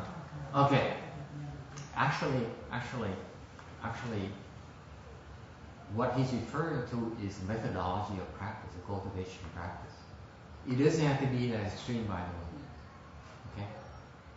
That's what Jack Chan a few months ago, he said, I want to abstain from food. There's a methodology behind it. Theo thành ra cái nói mới tiết lộ ra cái phương pháp tu luyện đó, nó rất đặc biệt. Một phương pháp dạy, văn hóa dạy. Chứ cô đâu có biết đâu, chưa được truyền không? Đâu có được. Only his early disciples were transmitted. Mấy cái đợt trước mới được truyền. So they see, I gave you the material things, the reward. I said, okay, from then you have no more food. Actually, the real Dharma there is that Dharma transmission, which I was not transmitted either. Cái đời ông mới được truyền cái pháp đó, đời tôi mới được. Đời cô chưa được. You know that? I'll tell you this personal quest of mine. As soon as I heard about this abstaining food Dharma here, I asked around. I said, "What? How do you do that?" Just like this guy trying to pry it out of me. You know what? They wouldn't teach me. They said, "You are a shaman. You have no right to learn this. You have no right to abstain from eating. Wait until you have the right to abstain eating, and we might teach it to you. Might." Okay? Tôi là khổ lắm. Tôi nghe cái pháp là được gọi là nhìn đói đó. Tôi thích hồi trẻ mình hăng máu. Thích đi học pháp. Lần đợt đi khèo cô, khèo cây đó. Ôi dạy tôi pháp. Cô là hỏi dùng là cái pháp ra sao.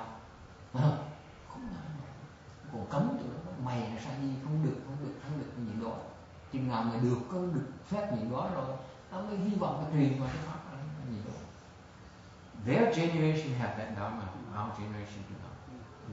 We don't. That's how precious it is. You see that thing? There's a lot more to reward. There's more than just a food thing. Well, what's the point of bringing it to an end by not giving it to the next generation? I don't know. So okay, well, you have to earn it. They'll die with us. Yeah, that's ridiculous to me. Yeah. I agree. If it dies with us, you don't get it. I agree. Yeah. I agree. So you know what? I will tell you this. I was pissed off about it, to tell you the truth, because I had the same attitude. I said, "What's the Dharma? You're trying to keep it secret, right? Pháp mà không truyền giấu." That's the point I'm trying. That's what I'm trying. I said, That's not my behavior. yeah, I That's don't not my like it. type of behavior. So you know what? I tried it on my own. I said, I don't care for your knowledge. I did it on my own. Who cares? And it turns out mine is better than what they did. I think what they want to teach me. Good for you. That's why we just do experiment, you know. That's what R&D is for. Anyway, it's very special because Master Shema used to abstain from food for months.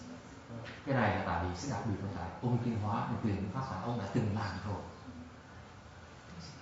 Okay? No one taught him. He did it himself. He learned that. And he said, "Okay, this is what happens." It saves you time. Okay, so what happens is you abstain for so long, he teaches you so long. If stay longer, he teaches you more. Okay? So Master Shema is very tough. Nhưng mà pháp tiến hóa phải là dễ không? Làm không có dạy. Mà tới nơi đâu có dạy. Chứ đừng tưởng ngồi đó, ô thầy dạy cho con cái đại pháp này, mà rốc như vậy. Mình làm đi đã. Tới đó ta mới chỉ đường tiếp. Okay? So anyway. Master, I want to ask you a question. Yeah. Yes. You still on my good side. I'm a good favorite. Well, I hope so. When I come to the lectures for 2 days, full days like this, I go home and I'm starved. And I eat, but I'm still starved. So that's why I was asking those kind of questions. I don't understand. I mean, I understand what was happening there, but I don't understand why, because I cut back on my eating. Yeah, that's good. But still, nothing to worry about. It's all right. Or the other woman, this lady's friend here, who's she's 30 years, that woman, the other one, cái bà người trước mà tới mà ngồi bên cạnh bá, bà nói, thì tôi thắng thì làm đạo hồn lần này tôi tới tôi tu. You know, that's a 30 year attitude. They think they're hot. They think they're important. When you reach 30 years, that's like the very first reaction. Yeah, I'm so important. Anyway, so that's we keep our secret, right? Mình giữ bí mật cái nào không nói cho bà biết nha. I recognize them all. I say, I've seen you guys. I've seen you all. Nothing you do surprises me.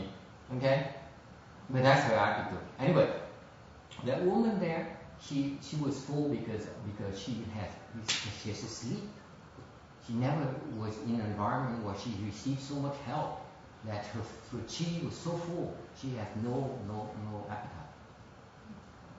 Okay, but big deal. There's a small step. Right. Hunger is another step. It's all right. Don't worry about it. Bà này tội lắm, bà cứ than phiền, mỗi lần than phiền tôi không sao đâu, đừng có lo. Tôi chỉ nói chuyện đó thôi. Okay, any other comments? So falling, the feeling of want to go to falling asleep where you sitting is also a state, right? So when you meditate, like for example, if I meditate at home, I have more of feeling I want to go to sleep. And I can tell between if it's falling asleep or samadhi. I'm just it's normal. It's natural. That's good. That's a good state actually. It's very good. Yeah. Don't worry. Okay. Anyone else? Okay. So going back, because I need to make sure you understand the 4 kinds of offerings. For some reason, I still remember this. Are you sure?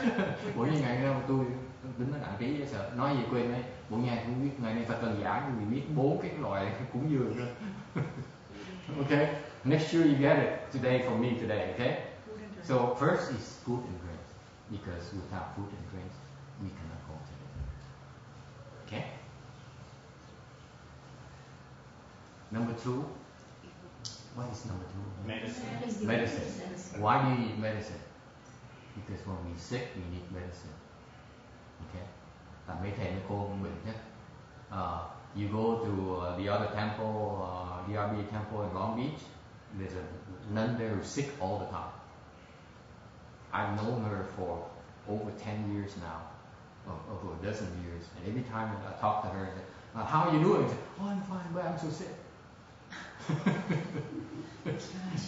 You know who I'm talking about? Yeah. Ở đó có cái đằng chùa Long Beach có cái bà Ni đó, tôi quen bà, gặp bà là mấy năm trời, tôi gặp bà thành mấy năm trời rồi, tùy tôi mấy năm trời, gặp bà là sư cô ra, sư tu là sao? Thưa thầy con được không, tôi được, thì con bệnh không dễ sợ, không bệnh. That's why you need medicine, okay? So that's all you can do. You offer medicine. But what's medicine? Medicine or a dentist or a doctor's visit. That's what it means. Medical help. Thuốc có nghĩa là cái giúp chữa bệnh đó. Có thể người châm cứu, hoặc có thể thuốc, hoặc có thể thầy thuốc, hoặc là bác sĩ, nha sĩ. Okay, that's an offering. So far so good. Is it clear? You all clear, right? Well, the first time I teach you, make sure you remember this. What's number 3 again? Clothing. Clothing and bedding. Okay, y phục. Okay, why clothing? Don't freeze to death. To cover the body, yes, precisely. To cover the body and protect against the weather, the cold. Cái y phục là mình cần để mình che cái thân thể. You know, some of the monks may have diseases, skin diseases. It's not common nowadays anymore. Back then, people have skin diseases, so they need, because then they need the clothing to cover the sores on the body, so that when you guys come to the temple, you look at the Sangha people, you're not, you don't like that. It's important. You don't think you think it's a casual thing, but actually it prevents you from drawing near the monks and nuns. Okay, you turn it off by that. And also the practical purpose is that it shields us from the cold and the heat and that kind of thing. Shields us from the weather. And cái y phục cái y phục nó quan trọng là giúp đỡ cho mình nó chữa cái bệnh lạnh. Lạnh là cái bệnh. Okay. Đó là ví dụ ngày xưa có nhiều người xuất gia có bị ghẻ, bị bệnh da, có cần y phục để che. So far so good. Number 4 is sitting cloth or shelter. Okay, it's obvious, right? Any questions? Okay. So that's what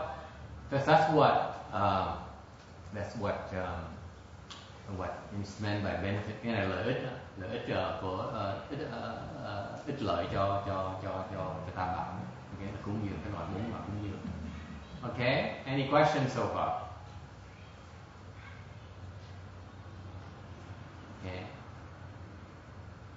So going back to the fact that, let's say some temples, have a gentle suggestion that you should make an offering of $40 for the lodging and food, which is still a good deal. Okay, I really don't think it's a good idea at all. You agree with me? Là vì đồng ý với tôi là khi mà tới ở chùa mà tự nhiên người ta nói khéo mình là mình nên khuyến khích mình nên nó khéo, mình nên có thể cúng dường, có thể cái này như vậy là nó mất phước lớn, mất rất nhiều phước rồi. This now you understand why, for us, see, the Master Srina's approach is a pure approach. Bởi cái phương pháp viên hóa là nó cao siêu, không phải như vậy. What happens is that if we sit here and we have put a label and we suggest you donate $25 per lecture, $40 in the morning, $25 in the afternoon, and if you stay here overnight, it's at least $25 for the bedding and the food and evening meal, kind of thing. Okay, it's not required, but we suggest. Okay, when you do that, then what is my point? I forgot already. Okay. It's not that important. Yeah. it's You're trying to put a worldly value on a transcendental dharma, and you bring people back to the equating it to the money. You destroy the real value of it, I think. yeah. Putting a monetary amount on Because it. it really has it's valueless and priceless. Doesn't mean you can put a number on it and their value. It's more personal than that, right? Cái không nói là mình làm như là đánh giá trị vào một cái pháp mà xuất thế mà đem một cái giá trị thế gian để gắn vào cái pháp xuất thế là nên agree with that. But it's even more personal. Okay, it's because I just forgot the point again. I remember that and I forgot it again. It's incredible. As soon as I'm done with 4 offerings, I'm done for today. Mới giải xong 4 cái loại cúng dường xong tôi quên cái ngày này tôi làm xong rồi, không nhớ được cái gì nữa hết. I forgot everything else. Well, one thing is that you driving away a lot of people who spend most of their time trying to pursue goodness stuff anyway, and don't have money. Okay, you remind me. Thank you. You should remind me along that line. Okay, cái lý do nó quan trọng như vậy. Okay, this is why this is what makes the cultivator, the superior cultivator, vì cái người tu hành cái là hiểu cái này mới hiểu là người chân tu. Because in Mahayana, okay, if you have enough virtues, you will get support. You don't need to ask for it. You don't need to suggest kind of support. Okay? If you're virtuous, you don't have enough virtues, you don't deserve anything. That's simple. Những đại thừa mình tu, để những người tu hành mà có đủ đạo đức mà thiệt là chân tu là sẽ có người tới giúp đỡ. Okay? Còn nếu mình tu tầm bậy, mình đi biệt người ta cũng vậy thôi, không nhầm. You agree? Actually, Let's go to right at the nature of the process. If you for real, people will come and cultivate and help you cultivate. You're not for real, then be just like everyone else. Try to cheat them out of money and try to get this and get that for them. And if you accept, then if you're like that, then all you get from this process is about just that worldly results. and I think it goes further. If we don't have merit and virtue and accept offerings, to actually create offenses. Well, we just deplete our offerings, our blessings very quickly. We're not really creating offenses. We're just depleting them big time. Tại phần khác là nếu như mà mình không đủ phước nữa, mình bịt người ta, mình nhận những cái đồ cúng dường đó là phước mình tổn dễ sợ. Ai tổn? I will tell you this. For example, tôi cho ví dụ như này. Chàng Ngài Thiên Hóa, để give you an example. Ngài Thiên Hóa tới, Ngài cúng cho chùa $1 thôi. Okay? As the Master Shinhwa comes to you, to me, and say, hey, Yung Hoa, I heard you're a cultivator. Here, I have $1. I'd like to make an offering to you. Because I heard you're a true cultivator. Thiện Hóa tới gặp tôi nói nè, Thiện Hóa nói thầy có vẻ là chân tu, thì tôi cúng cho thầy $1. No one knew. Trời ơi, không phải tiêu. Because $1 from him is extremely expensive for my blessings. Tại nhờ một cái đồng Thiên Hóa đó mà phước của nó tổn không thể tưởng. Cái đời cái kiếp gỡ nổi. Chân trời thì cái chuyện đó không? Cả không nổi, $1 không thôi đó.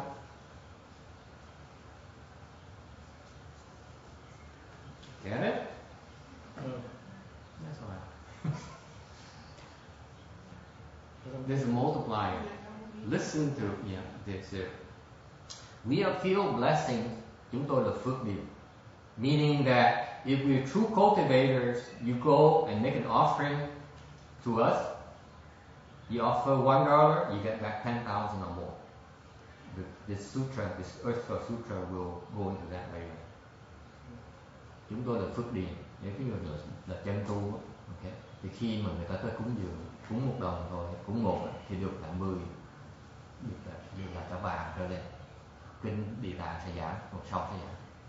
So probably next year, so we get to that section.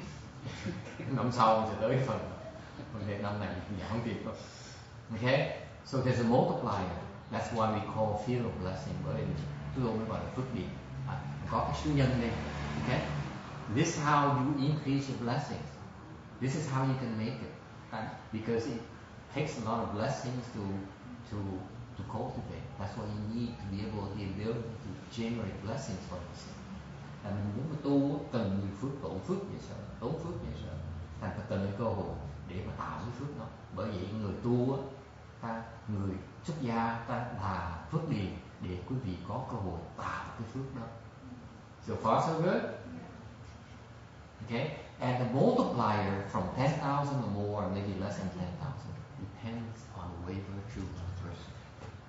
Thành cái người cái số nhân đó gì mà cúng một mà được 1 vạn hoặc là 10 vạn hoặc là nửa vạn đó, cái số nó khác biệt nhiều lắm, khác nhau thế nào là tùy cái đạo đức của người tu. Đồng ý không? Hiểu chưa? Nếu người ta mà đó không có đạo đức thì cúng một thì lấy là một là nhiều. mấy người bậy bạ mà có vợ có con có này nọ cúng một là thường. Okay. Còn như ông Tiêu Hóa cúng một lấy là cả 100.000 các bạn, cả triệu.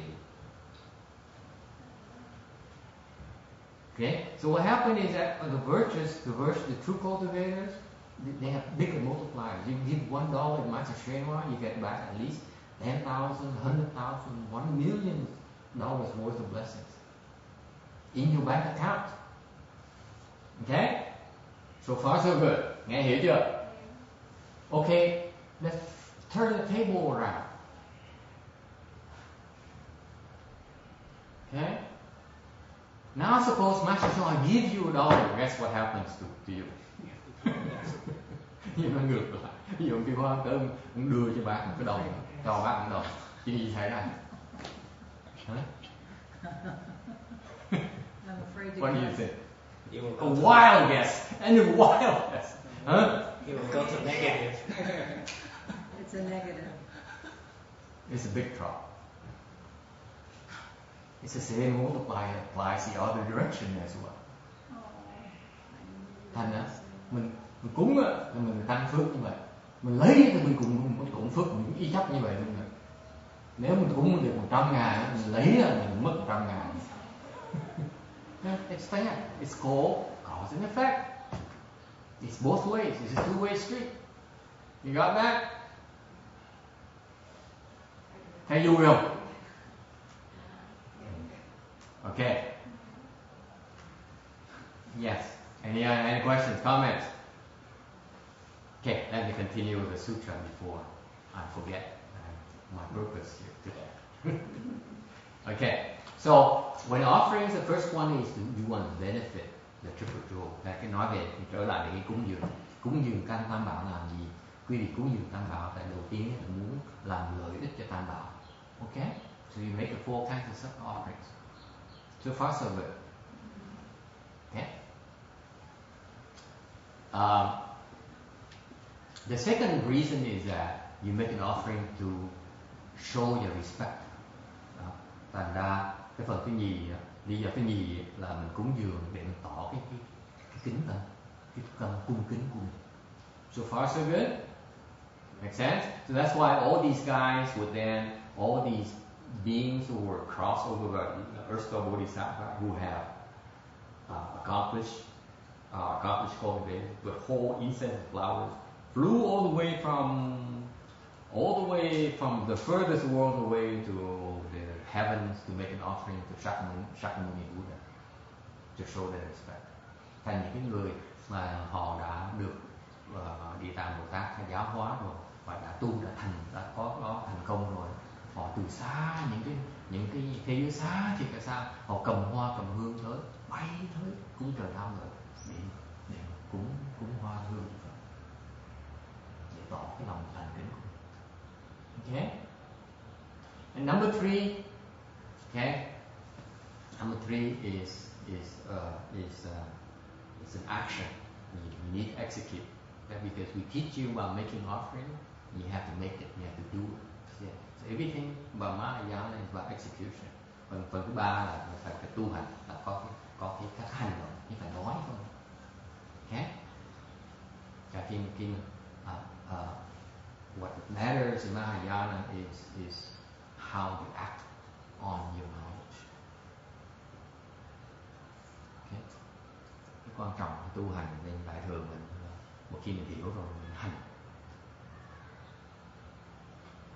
Okay? Any questions? Thắc mắc gì không? We are on 310. We are on 311.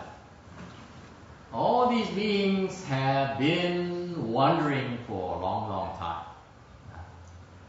So when the Sutra talks about wandering, cái lưu lạc trong kinh nói đó, có 4 cái loại lưu lạc. Okay? You wandering in throughout the Dharma realm because of these four things. 4 lý do mình lưu lạc trong cái pháp giới. See, I reveal all the secrets that you always want to know. Okay? Cho quý vị biết những bí mật này, quý vị biết. This is why we wander over, we cycle through. Because the first kind is a view flow. Và đầu tiên là kiến lưu có nghĩa là cái hiểu của mình. Okay? Cái nhìn của mình.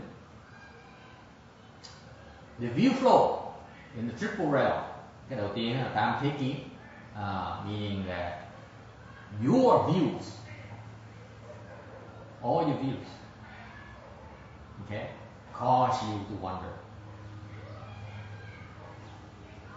Những kiến, những cái giác kiến mình, kiến giác mình làm cho mình lưu lạc.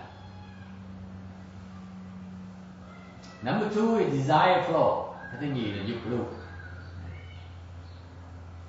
Meaning that they are the delusion, the desire around, except for the views and the stupidity. Đây là những cái hoặc trong cái dục giới. Thế giới gọi là dục giới là những hoặc, những cái vô minh của mình trong cái cõi mình đang sống. Mà ngoài ra thế là ý okay. The third kind is becoming flow. Loại thứ 3 là hữu lưu. Meaning that the delusion in the upper two realms except views and stupidity. Những cái hoặc trong cái sắc giới vô sắc giới. And the fourth kind is ignorance flow, là cái loại vô minh lưu, the stupidity in the triple realm, và cái ngu si trong cái tam thế. Okay, it's a little bit abstract, so I don't expect you to understand. I just want you to be exposed to this concept. Yes. Problem? I don't understand anything. I don't either. Okay, any questions? No, never mind. Yeah. 312. 312. Okay. Suffering. Sutra mentions about suffering. Free, so I gotta get it in now. Khổ. Okay, speaking of suffering, the 3 kinds, according to the Great Wisdom Shastra, Đại Trí Luận đó, nói chúng sanh có 3 loại khổ: thân khổ, tâm khổ và hậu khổ. Body suffering, mind suffering, and ensuing suffering. Okay, body suffering is sickness and death. Mind suffering is the 3 poisons. Ensuing suffering is the hells, animals, and the ghosts.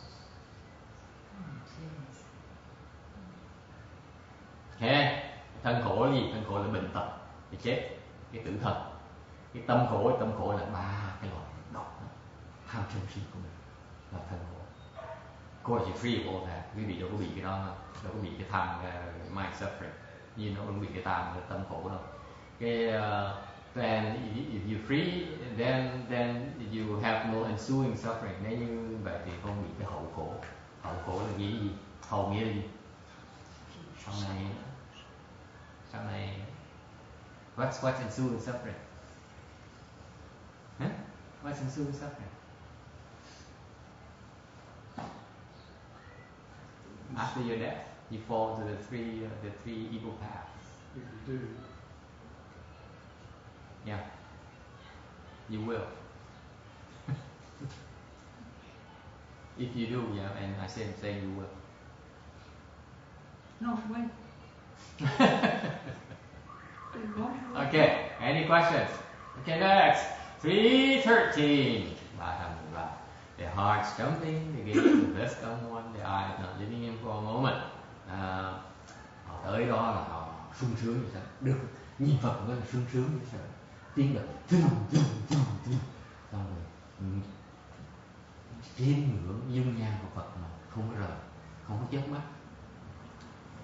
Cái đó là cái hiển hiện của cái thanh tâm, cực thanh tâm của họ. And this is a manifestation of their utmost sincerity. They're so happy to see the Lord. Have you been through a state like that? Có ai qua cái trạng thái đó chưa? Have you been so happy to see someone? Có ai thấy bây giờ qua gặp một người thấy sung sướng dễ sợ? Phải không? For you. Yeah. You. Well, my granddaughter returning from New Orleans was a big deal. Và gặp cháu gái bà.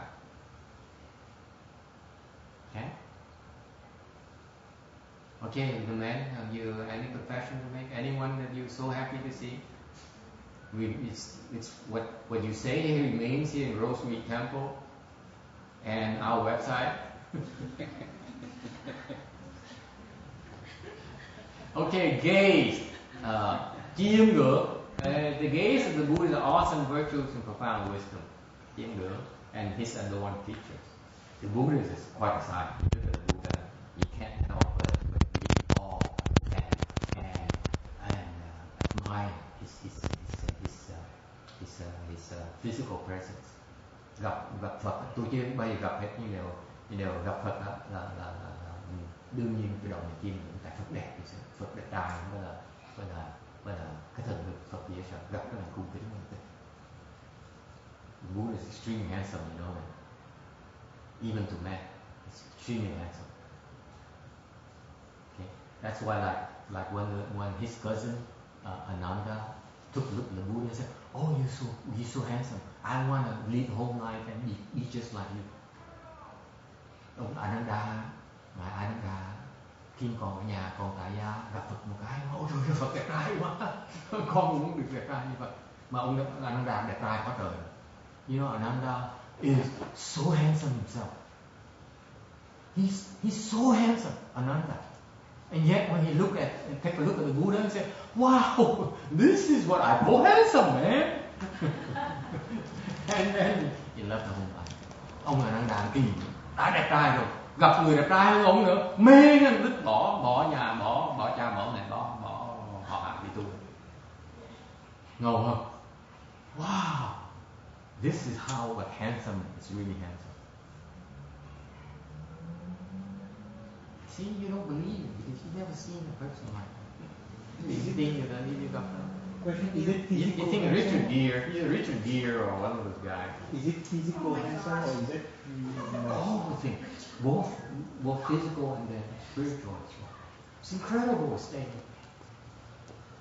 Elvis Presley was pretty handsome. Presley? Elvis Presley? He was very handsome. I thought Michael Jackson was handsome. He was repulsive.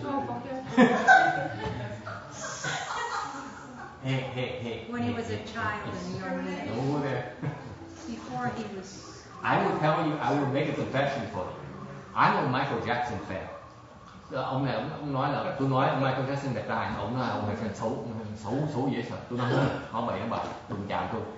Because You have to leave the room for a second. because I will tell you this morning I was in mourning, so I almost thought of asking them to do moonwalk while reciting the Buddha's name.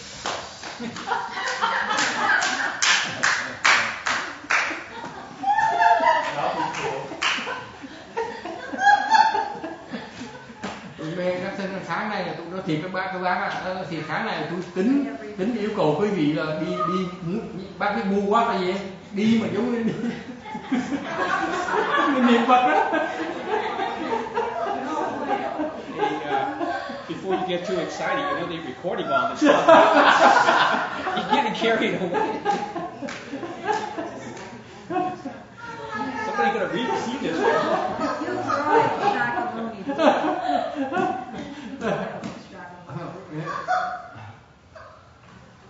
So the Great Shastra says, the Buddhist system of alliance, cái đại luật đó, nói là khi mà Phật ngồi trên sư tử, cái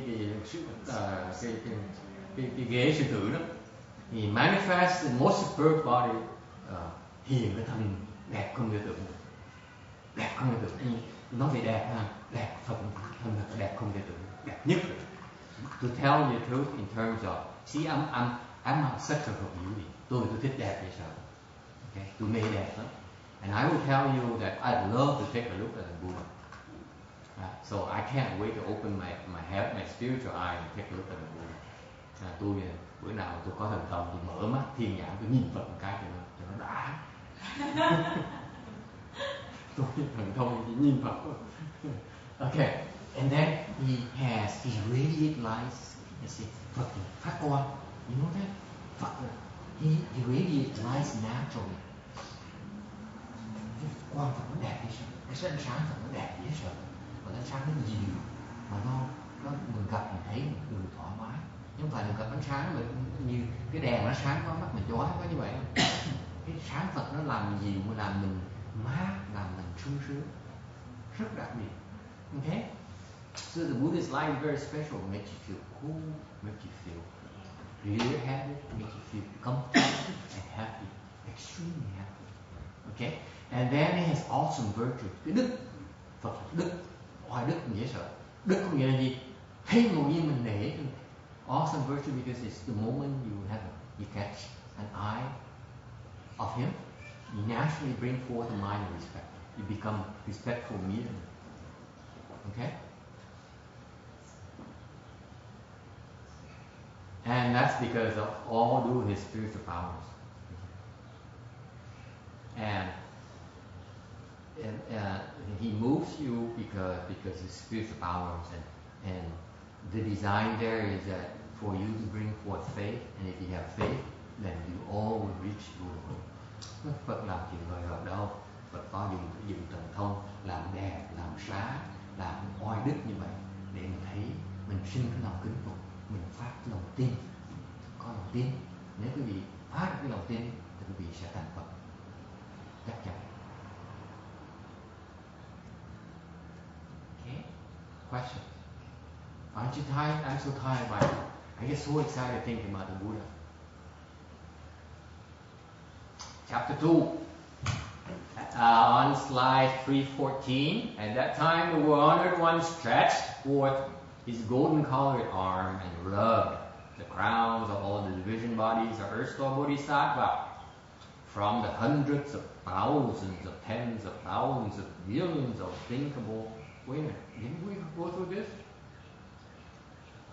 Unutterable, immeasurable, ineffable, limitless asamkhya of the world, and said, I teach and transform obstinate living beings within the evil world of five stupidities, causing the minds to be regulated and subdued, to renounce the deviant and return to the proper. 1 or 2 of 10, however, have bad habits remaining. I also divide into hundreds of thousands of millions of bodies in order to establish numerous expedient devices for them. Perhaps there are those of keen roots who hear and then faithfully accept. Or perhaps there are others of good roots and who have been energetically exhorted to accomplishment. Yet others are dark and dull and must long be taught and transformed in order to effect their return, while others whose karma is heavy do not give rise to respect. My division bodies take across and liberate all those manifold kinds of living beings. Lúc ấy Đức Thế Tôn đưa cánh tay vàng xóa đỉnh đầu của 100.000 vạn ức bất khả tư, bất khả nghị, bất khả lượng, bất khả thiết, vô lượng a tăng trì thế giới phân thân Địa Tạng Bồ Tát, mà bảo ta đã trong ngũ uẩn ác thế mà giáo hóa cũng cương cường chúng sanh làm cho tâm địa phục, bỏ tà quy tánh. Nhưng trong người có một hai vẫn còn thói ác. Ta cũng phân thân ra cả trăm ngàn vạn ức rộng lượng, trọng lập phương tiện. Kẻ lời căn thì một nghe, tức tin thọ. Kẻ thiện bảo thì ấn cần khuyến hóa được thành tựu. Kẻ ám đồn, kẻ thiện báo thì ấn cần khuyến hóa được thành tựu. Kẻ ám đồn thì giáo hóa thật lâu mới biết quay về. Còn kẻ nghiệp nặng thì không sinh tâm kính ngưỡng. Những loài chúng sinh như vậy, mỗi khác nhau, nhưng lại đều phân thân độ thoát. You see, the one comment here is that you notice that the thing here that's kind of interesting to me immediately right off the bat is that those with heavy obstruction do not give a rise to mind of respect. Đối với tôi nó vui là tại vì cái phần nói là kẻ nghiệp nặng thì không sinh tâm kính ngưỡng. Okay? So do not be surprised if you talk about cultivation or Mahayana or goodness and they don't bring forth a mind of respect or belief. No news to us. Okay. Rub the crowns. Xoa đỉnh. Imagine this. This is incredible. This is such cool spiritual powers. Remember, all these numberless transformation bodies of Earth Store Bodhisattva gather into the heavenly palace. Okay? Uncountable. Vì phải tưởng tượng như vậy. Vô lượng, vô kể, bất khả tư nghị. Cái phân thân Địa Tạng Bồ Tát tụ họp lại trong cái cung điện của cung Trần Đạo này. Okay? Think about it. Slide 317. Okay? Can you picture that in your mind? It's like people stacking each other, filling up empty space. Cái tưởng tượng như vậy. Cái cung điện nó đầy, không có chỗ nào trống, đông như vậy. Okay? Can you imagine that? How crowded it could be? How suffocating it could be? Mình ngồi, can you imagine you can breathe in that kind of environment? See? And then the Buddha then reached his hand and then rubbed the crown of all of those uncountable transformation bodies. Isn't that a cool spiritual power? Thật không? Chị ngầu không? Sao? Đếm rồi không được trong con. Lấy một cánh tay ra, dùng cánh tay vào, xoa hết tất cả những người đếm được. Cái phân thân đếm. Thần thông dễ sợ. Incredible, eh? So anyway, the great Shasta Đại Đức mới nói, tại sao mình why the analogy of rubbing the crown? See, you see this a lot in Mahayana sutras. Okay, you read this in all sutras. Đọc kinh nào nó cũng có kinh nào cũng nói là Phật là xoa đỉnh đầu mình này. Đây một cái chuyện rất là thông thường. Why is that? Because the Buddha's hand has a one virtue. Cái tay Phật có chữ vàng ở đó. Okay, and his hand is most adored, not like short and stubby like mine. Okay, his hand is so adored. Even the hand is beautiful. Okay, cái tay Phật đẹp dễ sợ. And to rub the crowns, to provide comfort, and more in particular, giving fearlessness. When he rubs your crown, okay, he gives you, provide comfort, give you blessings, and give you fearlessness. And this is important even for Earth Store Bodhisattva. Phật nghĩ phải quan trọng đến độ phải xoa đỉnh đầu của tất cả phân thân Địa Tạng Bồ Tát để an ủi Địa Tạng Bồ Tát và nói Địa Tạng Bồ Tát khoái sợ. See how tough of a work it is for Earth Store Bodhisattva. That the Buddha has to feel necessary to comfort me and to give me fearlessness. How tremendously difficult it is. Earth Store Bodhisattva's work. Thì vì thế Phật là đại trí huệ mà quyết định lấy tay ra xoa đỉnh đầu để khuyên an ủi những cái phân thân Địa Tạng Bồ Tát, để khuyến khích họ, nói họ đừng có sợ. Thấy cái công việc của Địa Tạng Bồ Tát nó khó dễ sợ, khó đến độ như vậy. Okay.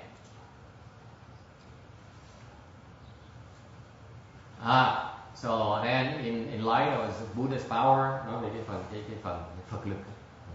That the Buddhas had ended birth and death, and it has tremendous spiritual powers, and he manifests bodies so that the humans and gods have a place to connect with.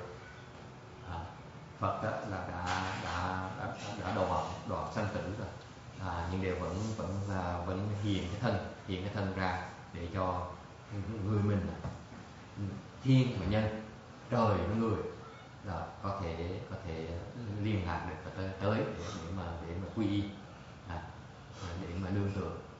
But in fact, there's nothing they can't do with the spiritual powers. Cái thần thân của Phật không có gì Phật làm không được. Okay. So why us? Tại sao phải tới hóa độ mình? Because remember I talked to you about the 4 continents. Those of you who have been following us, you understand the concept of 4 continents. Quý vị biết cái kiểu ba châu, biết không? Okay. Trong mỗi cõi nó có cái tứ châu, the 4 continents, nó tứ châu nó mà. Okay. Basically, there's a mountain called Suruyi. What's Mount Sumeru? And then on each 4 sides there are 4 continents. We live in the southern continent. Trong về cái hỏa đồ, về cái tinh thần, về cái hỏa đồ linh thiêng, thì mỗi cái cõi nó có núi Tu Di giữa, nó có 4 cái châu, tứ phương nó có 4 cái châu. So there's a northern continent where there's no Buddha Dharma. Cái phía bên cái Bắc Châu thì không có Phật pháp. You know that? There's no Buddha Dharma there. In the western and eastern continent, cái phía Tây Châu với lại Đông Châu á, thì they're very difficult to transform because they don't have any wisdom and they have heavy afflictions. Very afflicted. Cái phía hai cái châu kia họ là không có trí huệ mà họ tiền não nhiều, thành hóa độ họ không được, khó. Except for the southern continent, I have a typo here. In southern continent, the living beings there.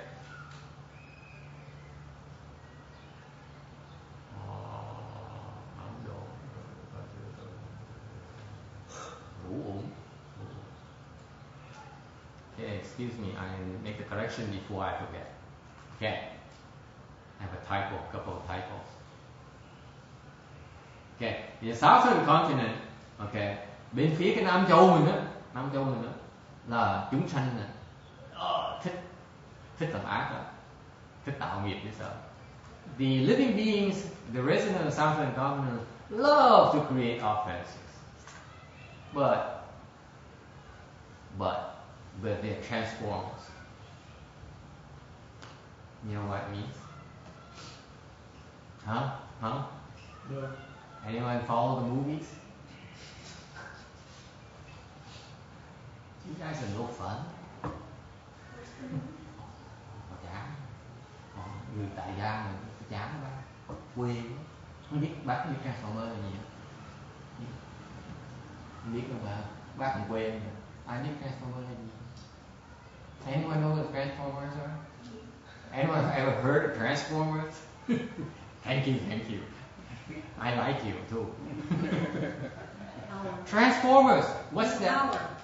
What's that? Ryan? What's that girl? Megan Fox. Yeah, Megan Fox. Megan Fox. See? She's the man know. You know what Megan Fox? Transformers. See, that is boring.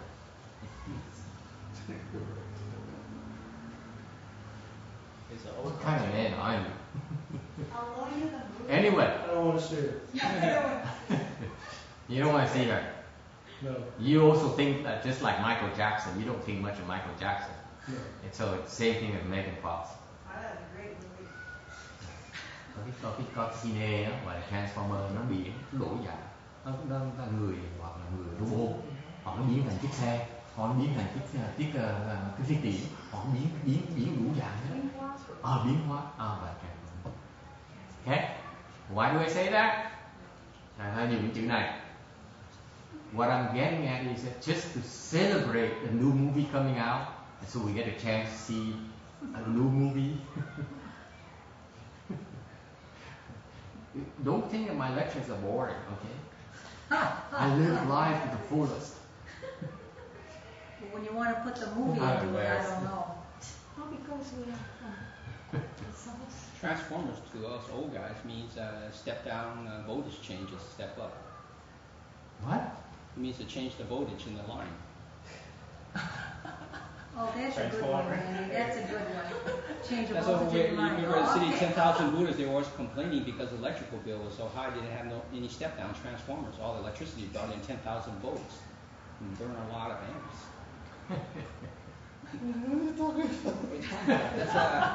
It's a high voltage electricity. It's supposed to change. You gonna go watch that with Ryan? No, it's not a movie. It's the way. No. What I tell you the truth. Okay, never mind. You started it. Okay. The reason actually what I meant, I was maybe thinking of a certain movie when I wrote the slide, so that's why maybe it's a typo. I should make a change.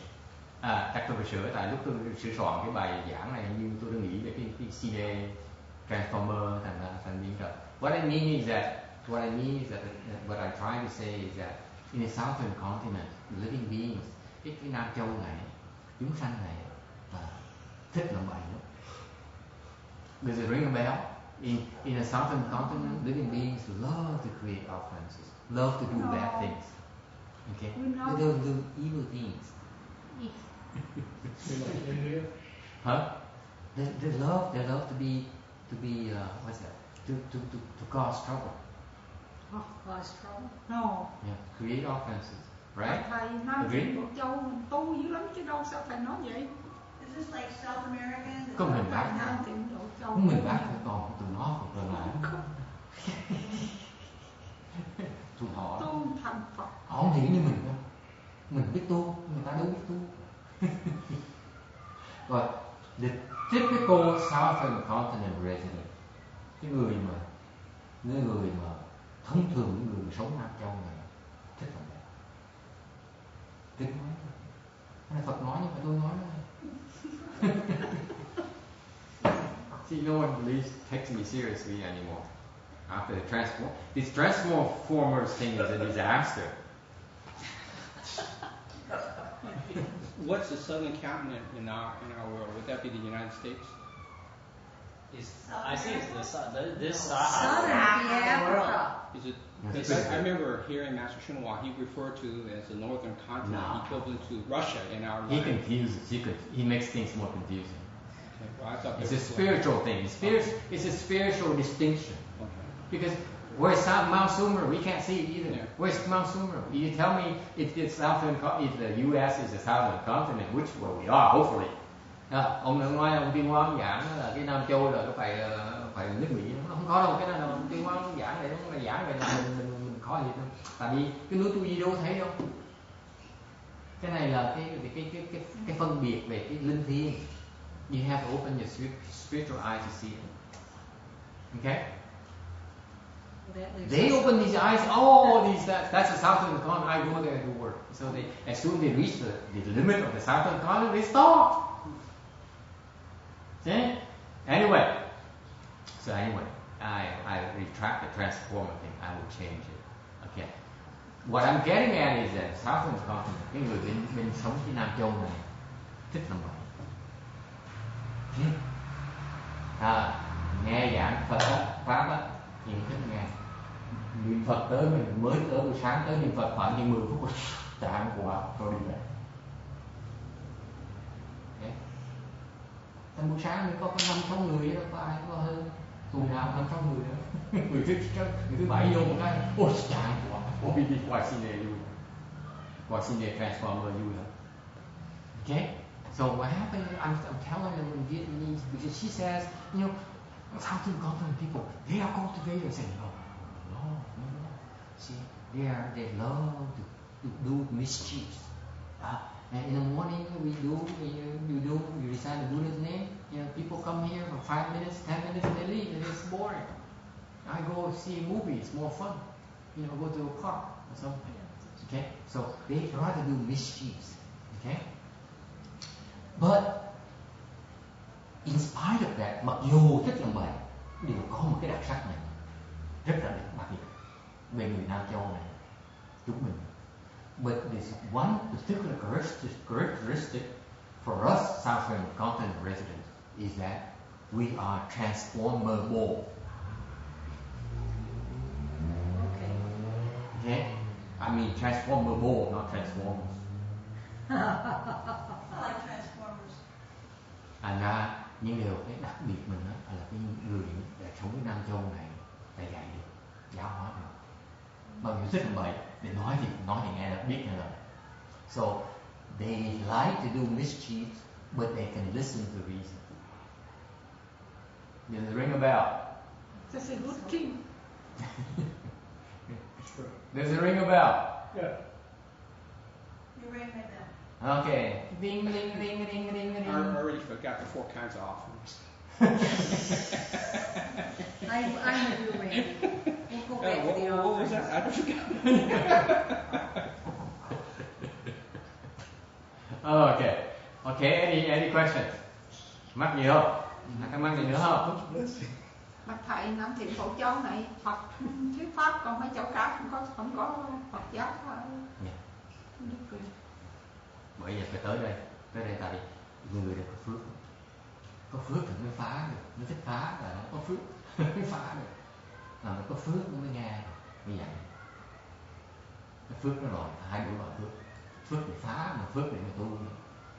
Thật những người làm cho phước lớn, mình đặc biệt. So us Southern Continent residents are very blessed. We have a lot of blessings. So we have blessings, therefore we have enough blessings to create offenses and do mischiefs, right? And also we also have a different kind of blessings that enables us to learn, to listen to reason and cultivate. So we are teachable, we are transformable. That's what makes us special. Okay? Questions? Next. When you transform people, some people cannot be transformed, some people can. As a reverse roots.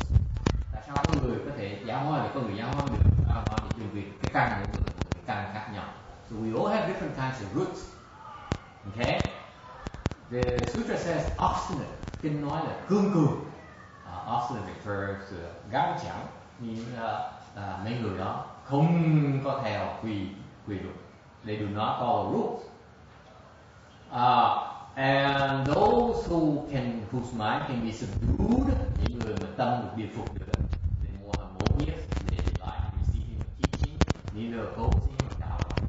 Những người mà tâm mà điều phục được á, thì họ được hòa hợp hơn, thích nghe giáo hóa, nghe thì không có chống đối, cũng không có tính, không có tính. Okay? Gọi là điều phục.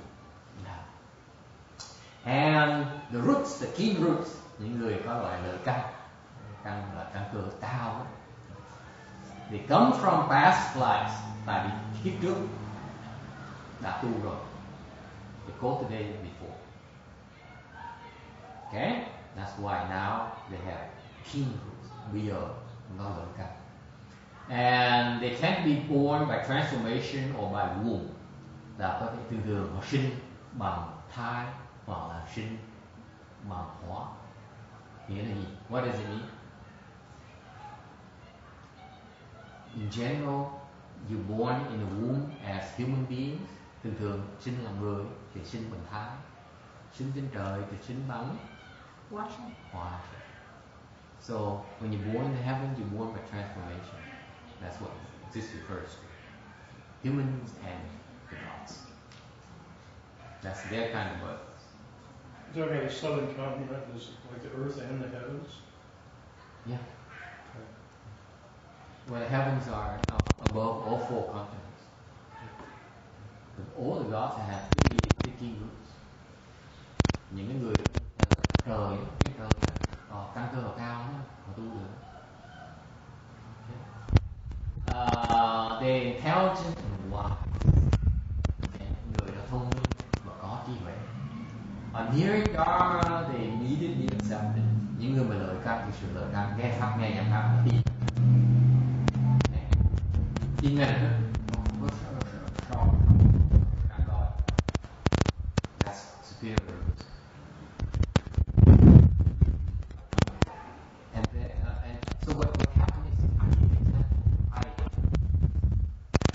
I've seen people who would come to the temple, and the moment they meet with the sanghas and they listen to the lecture, and they immediately leave. I've seen a lot of those people. Gặp nhiều người lời căn, gặp người ta nghe giảng rồi đi ngay, không có thắc mắc gì. Or in contrast, I met people who would come here and cultivate and do chan and teach it. You know, this is how you should be doing.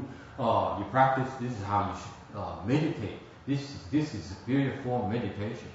Có nhiều người tới gặp tôi thích thiền, thích tu luyện. Tôi dạy phương pháp tu luyện, bao nhiêu tôi truyền pháp là thiền luôn. Phương pháp thiền tôi là khác những phương pháp thiền những thầy khác. Nghe xong tôi đã gặp biết bao nhiêu thầy rồi, tôi nghe tôi tiên không biết bao nhiêu sách rồi, mà thầy dạy tôi phương pháp này không biết có tu có lợi ích gì không? Thôi nhiều phương pháp thôi tu học làm gì? Tôi rầu ơi, tôi buồn thúi rồi. Thôi chắc tôi bỏ nghề, tôi không dạy nữa, tôi chắc là tôi không bao giờ dạy nữa. Suốt đời tôi không bao giờ dạy người nào dạy thiền nữa đâu. So this guy would come here and say, and he loves to meditate. He said, I meditate for 20 years of my life, and I've been through all kinds of meditation teachers. I studied the books and I studied all the Buddhist scriptures. So I said, okay, like the cultivate, I teach you how to practice meditation. I taught meditation, and listen and say, oh my God, I don't know. I know all these methodologies, and life's too short. I'm not going to spend. I don't even have the time to learn the 10,000th meditation practice. Will lead me to nowhere. And then he disappears. And you know what? His level is lower than any of my pupils. That's very, very low. Cái người đó căn cơ thấp dễ sợ. Chị nói không tin. This is from your blessings, folks. This is beyond the teacher, beyond the Dharma. You got that? That's my message to you. Cái này là cái căn cơ mình, là không phải thầy nữa nghe, không phải pháp nha. Cái này là cái vốn liếng của mình. Okay? Yes. Question. Does the root change through your lifetime? Because I know I start as the first one.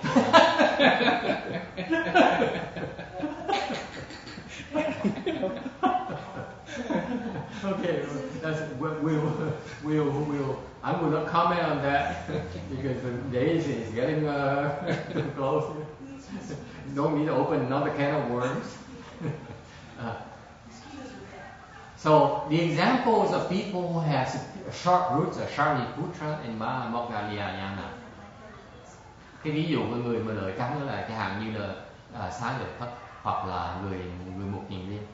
You know, Shariputra and Moggallana used to be externalists. Họ là ngoại đạo. Họ nghe giảng kinh, nghe, and this may answer your comment there. Họ không tin, they are non-believers. The moment they heard the Buddha Dharma, they immediately believed and awakened to the truth. Yeah. Extremely keen roots. Căn cơ họ cao như vậy. Nghe pháp một cái là giác người nghe thức. Dễ sợ như vậy. You know that? I tell you like Shariputra. Ông Xá Lợi Phất là ông dễ sợ lắm. Okay? Ông chút xíu rồi, mới 7 tuổi là đọc hết tất cả, thông hết tất cả những kinh Phật là đọc hết rồi. Kinh ngoại đạo Phật là đọc hết. At 87, he read all the externalist teaching and Buddhist teaching. He ran out of things to read, so he read up on the Mahayana text and said, I know them all. He seen them all. Okay?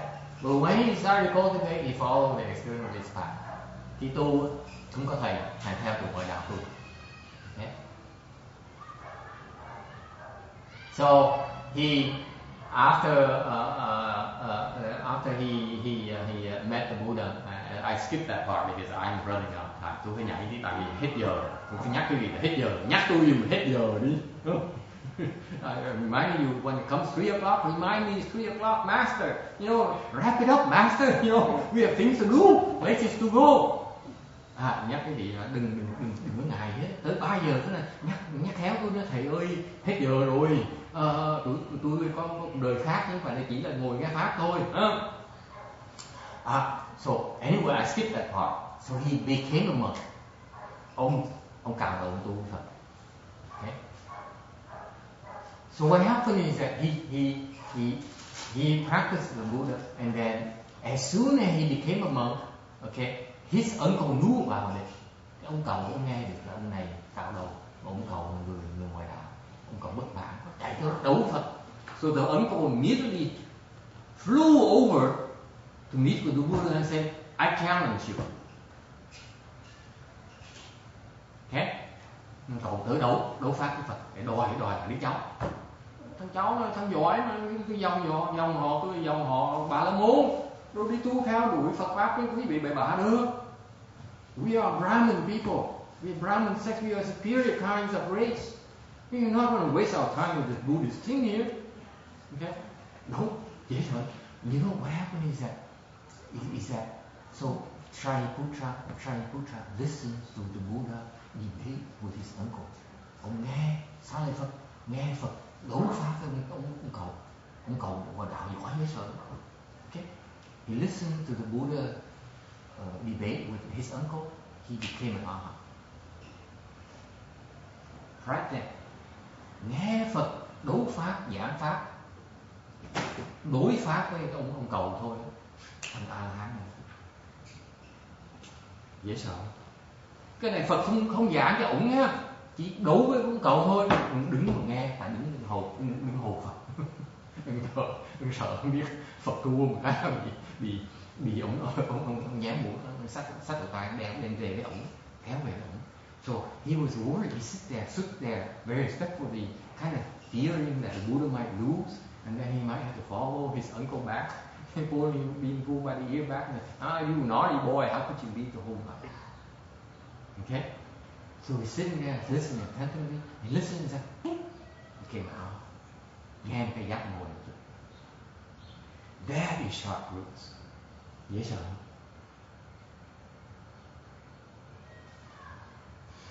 Incredible. Okay? Any questions?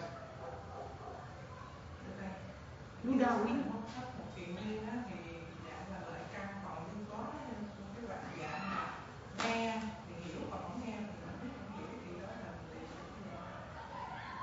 không nghe không hiểu hả? Có nghe mới hiểu còn không nghe thì không hiểu quý thì cái đó là cái dạng nào?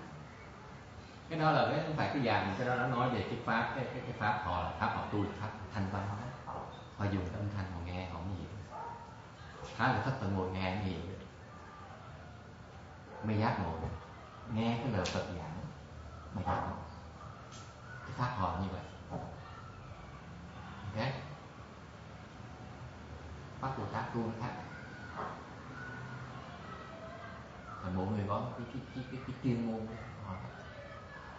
Okay. So she said that what about Mahāmokkālāyāna says that you have to listen before you become enlightened. What about those who don't get enlightened? If you don't listen, you can't get enlightened. I was explaining to her in Vietnamese that these guys are sound hearers. They become enlightened through listening to the Buddha's sermons. Okay, through the sound of the teaching, they become enlightened. But that's only one form of practice. The Bodhisattvas do not necessarily go through this practice. Okay, so each person has a different kinds of roots, different kinds of abilities. Mỗi người có căn cơ khác nhau, mỗi người có cái pháp nó thích hợp khác nhau. Okay. Okay. Any other questions? We are on slide 320. Speaking of short roots, so I have a short anecdote. Có một câu chuyện để quý vị nghe. hiểu về cái người mà lợi căn là sao. A Brahmin carries flowers in his hands to come and make offering to the Buddha. Một người Bà La Môn, theo đạo Bà La Môn, cầm hoa tới cúng dường cho Phật. Honor, the Buddha said, drop it. Phật gọng bỏ đi. Cho ông gì? Bỏ cái hoa. The man dropped the flower. Buddha said, drop it. Phật nói đi, bỏ đi. Ông bỏ cái hoa của mình. The man dropped the other flower. Buddha said, drop it. No more flower to drop. Now he says that he grew up and he wrote his hand. I have no more flowers left. What else can I drop? Thì ông cãi đầu nó ủa hai tôi đã trống rồi, đâu còn hoa sao mà còn bỏ gì nữa. So the Buddha explained to him, I told you to drop the six dust on the outside, the six organs on the inside, and the six consciousnesses in the inside. Phật mới giảng là tôi mới nói ông là bỏ cái lục trần ở ngoài. Lục trần là cái gì mình thấy ở ngoại cảnh. Bỏ cái lục căn là những cái căn cơ của mình, những cái lỗ tai, những mắt, những mũi mình. Rồi bỏ cái lục thức là giữa căn với trần đó, rồi thức nó cho mình tiếp xúc được cái ngoại cảnh. Lục căn là ở trong, lục trần là ở ngoài, thức là ở giữa, nó cho mình tiếp xúc được. Got that so far? Okay? So this guy dropped it and then he became certified to non-production of dharmas means ahasha. Ông này nghe lời một cái, bỏ một cái, chứng được vô sanh pháp nhẫn, tức là cái quả là hán. Vô sanh pháp nhẫn quả là hán, phải không bác? She knows. Okay, sharp roots. Okay. Question. What's the six dust on the outside? Six dust on the outside. Dust means sound, the form. Okay, you have the six organs. Cái câu hỏi là sáu trần là gì? Let's go back to the six organs. Mình coi cái lục căn trước đi. You have your eyes is number one organ. Okay, mắt là một căn, tai là một căn. Okay, the ears, your nose. Okay, your nose, right, and so on, and so I don't know what the other three are. Your Mắt, mouth, tai, mũi, lưỡi, The thân. mouth, touch, and the body, something like that. and then the mind. Okay, I get confused, and there's too many. I got 2 or 3. I can handle it. 4, I'm not sure. Okay, so the point is you have all these sense organs, right? Cái căn nói là mình có những căn mình là những cái cơ quan mình là con mắt, mũi này nọ. Okay, what happens is those are able to perceive their opposites, their objects. Oh, by the way, guys, when I said last week, nhập lưu vong sở meaning the translation I did is wrong. It should be objects, not subjects. I made a wrong translation. Okay, I corrected. Okay, never mind. I wasn't wrong. Just for the record, I just want to correct it myself. Okay, anyway, so the object outside are called dust. Okay, so for example, the eye sees form. Okay, so form is a dust. Okay, mắt nhìn được cái sắc là một trần. The ears hear the sound. Cái tai nghe âm thanh. So sound is a dust. So the six of these opposite end of your organs. So they are part of the outside world, outside your body. Okay? Does that answer your question?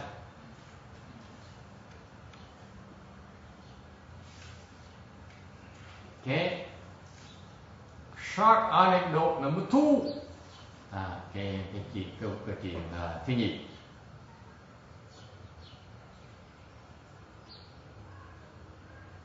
Ngoài đạo hỏi, the ceremonialist asked, not asking there's a sentence, not asking there's no sentence.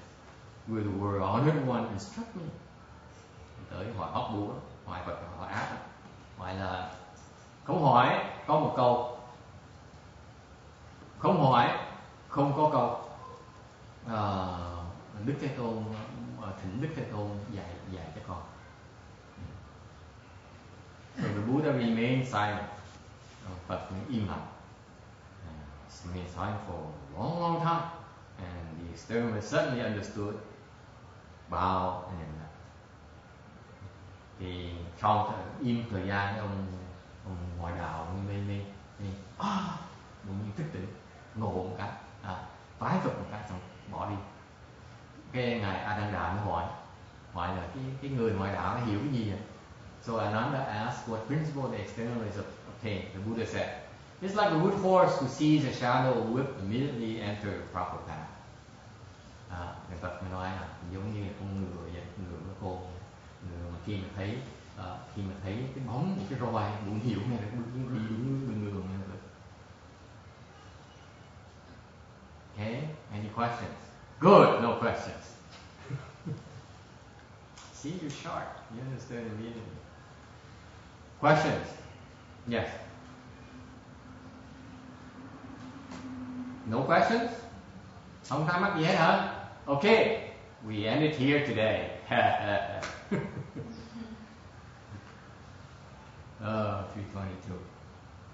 Any final questions before we wrap it up? Ai hỏi câu hỏi cuối cùng để mình ngừng lại ngày hôm nay đấy?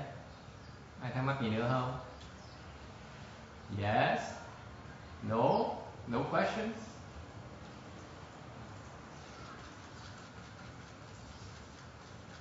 (322) Okay, I got my space. If you have no questions, then we do our transference, and then okay. Next week. Oh, by the way, next week we have no meeting. Tuần sau mình nghỉ một bữa nha, nghỉ một weekend. So next weekend we won't be here. Is that okay? So don't come here. Text, please. I told you today. Okay. Rồi ngày hôm qua ông lái từ Penang ông lái tuốt tới nhà tôi ở Long Beach tới đó thì tại ngày hôm qua đuổi từ Long Beach tới đây. Hả? Just Sunday. Just the entire weekend. Okay. We won't be here. So we meet the following weekend. The following Saturday we'll be here. Thành ra mình ông tội lắm. Ông là người Da Trắng mà không phải Phật tử. Mà không biết tại sao ông thích tới nghe giảng tin. Thành ra ông lái xe xa, mà ca sĩ nữa, loại sướng ca vô loại, mà cũng như loại tu, mình phải xấu ông chứ. Mà ngày hôm qua rồi ông lái xe tuốt từ Penang lái tới cả 45 phút 1 tiếng đồng hồ mà tới không có, tới hụt. Ngày cũng bò tới đây. Okay, so next week Ken won't be here. Okay, so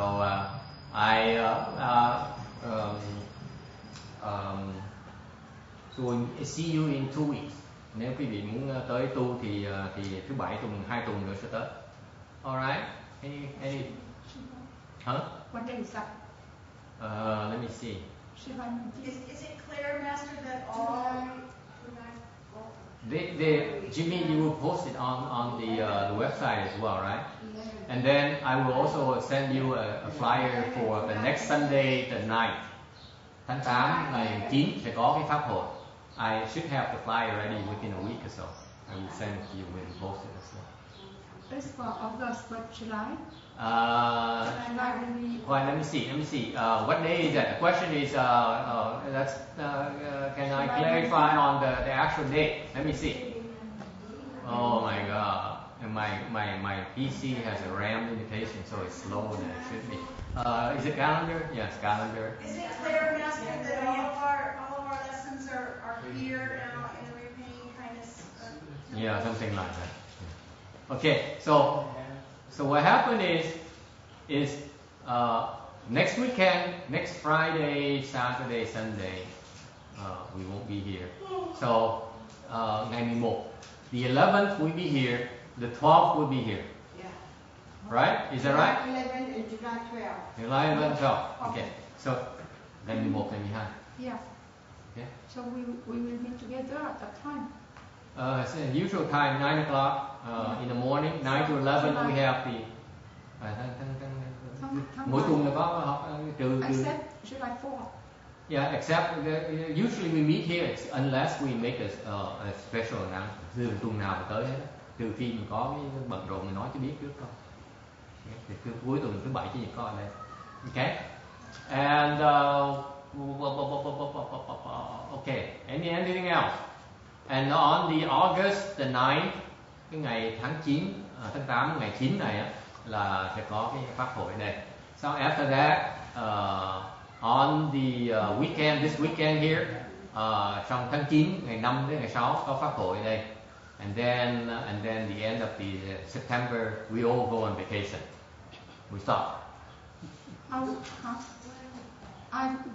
you planning for wedding celebration? Lúc nào ha? Yeah, vào tháng 18, 19 tháng 6. Tôi nghĩ mấy ngày mà tôi không giảng ta, tôi nào tôi. Bây giờ, you have 4 months for meditation, so at that time you can rest. She said, why don't I come here and celebrate 1 year's birthday?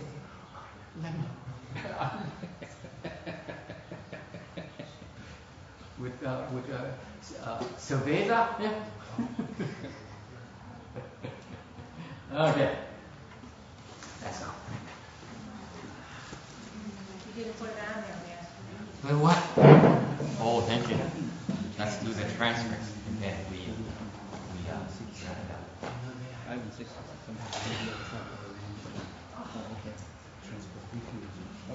Poor Randy. Sweating like the devil. Don't tell him the consciousness, he doesn't know yet.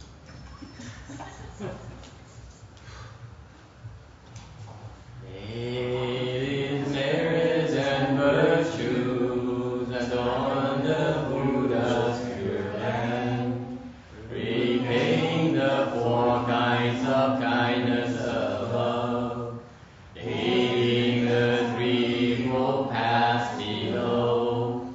May those who seek it hear all bring forth the holy mind. And when this restitution body is done, he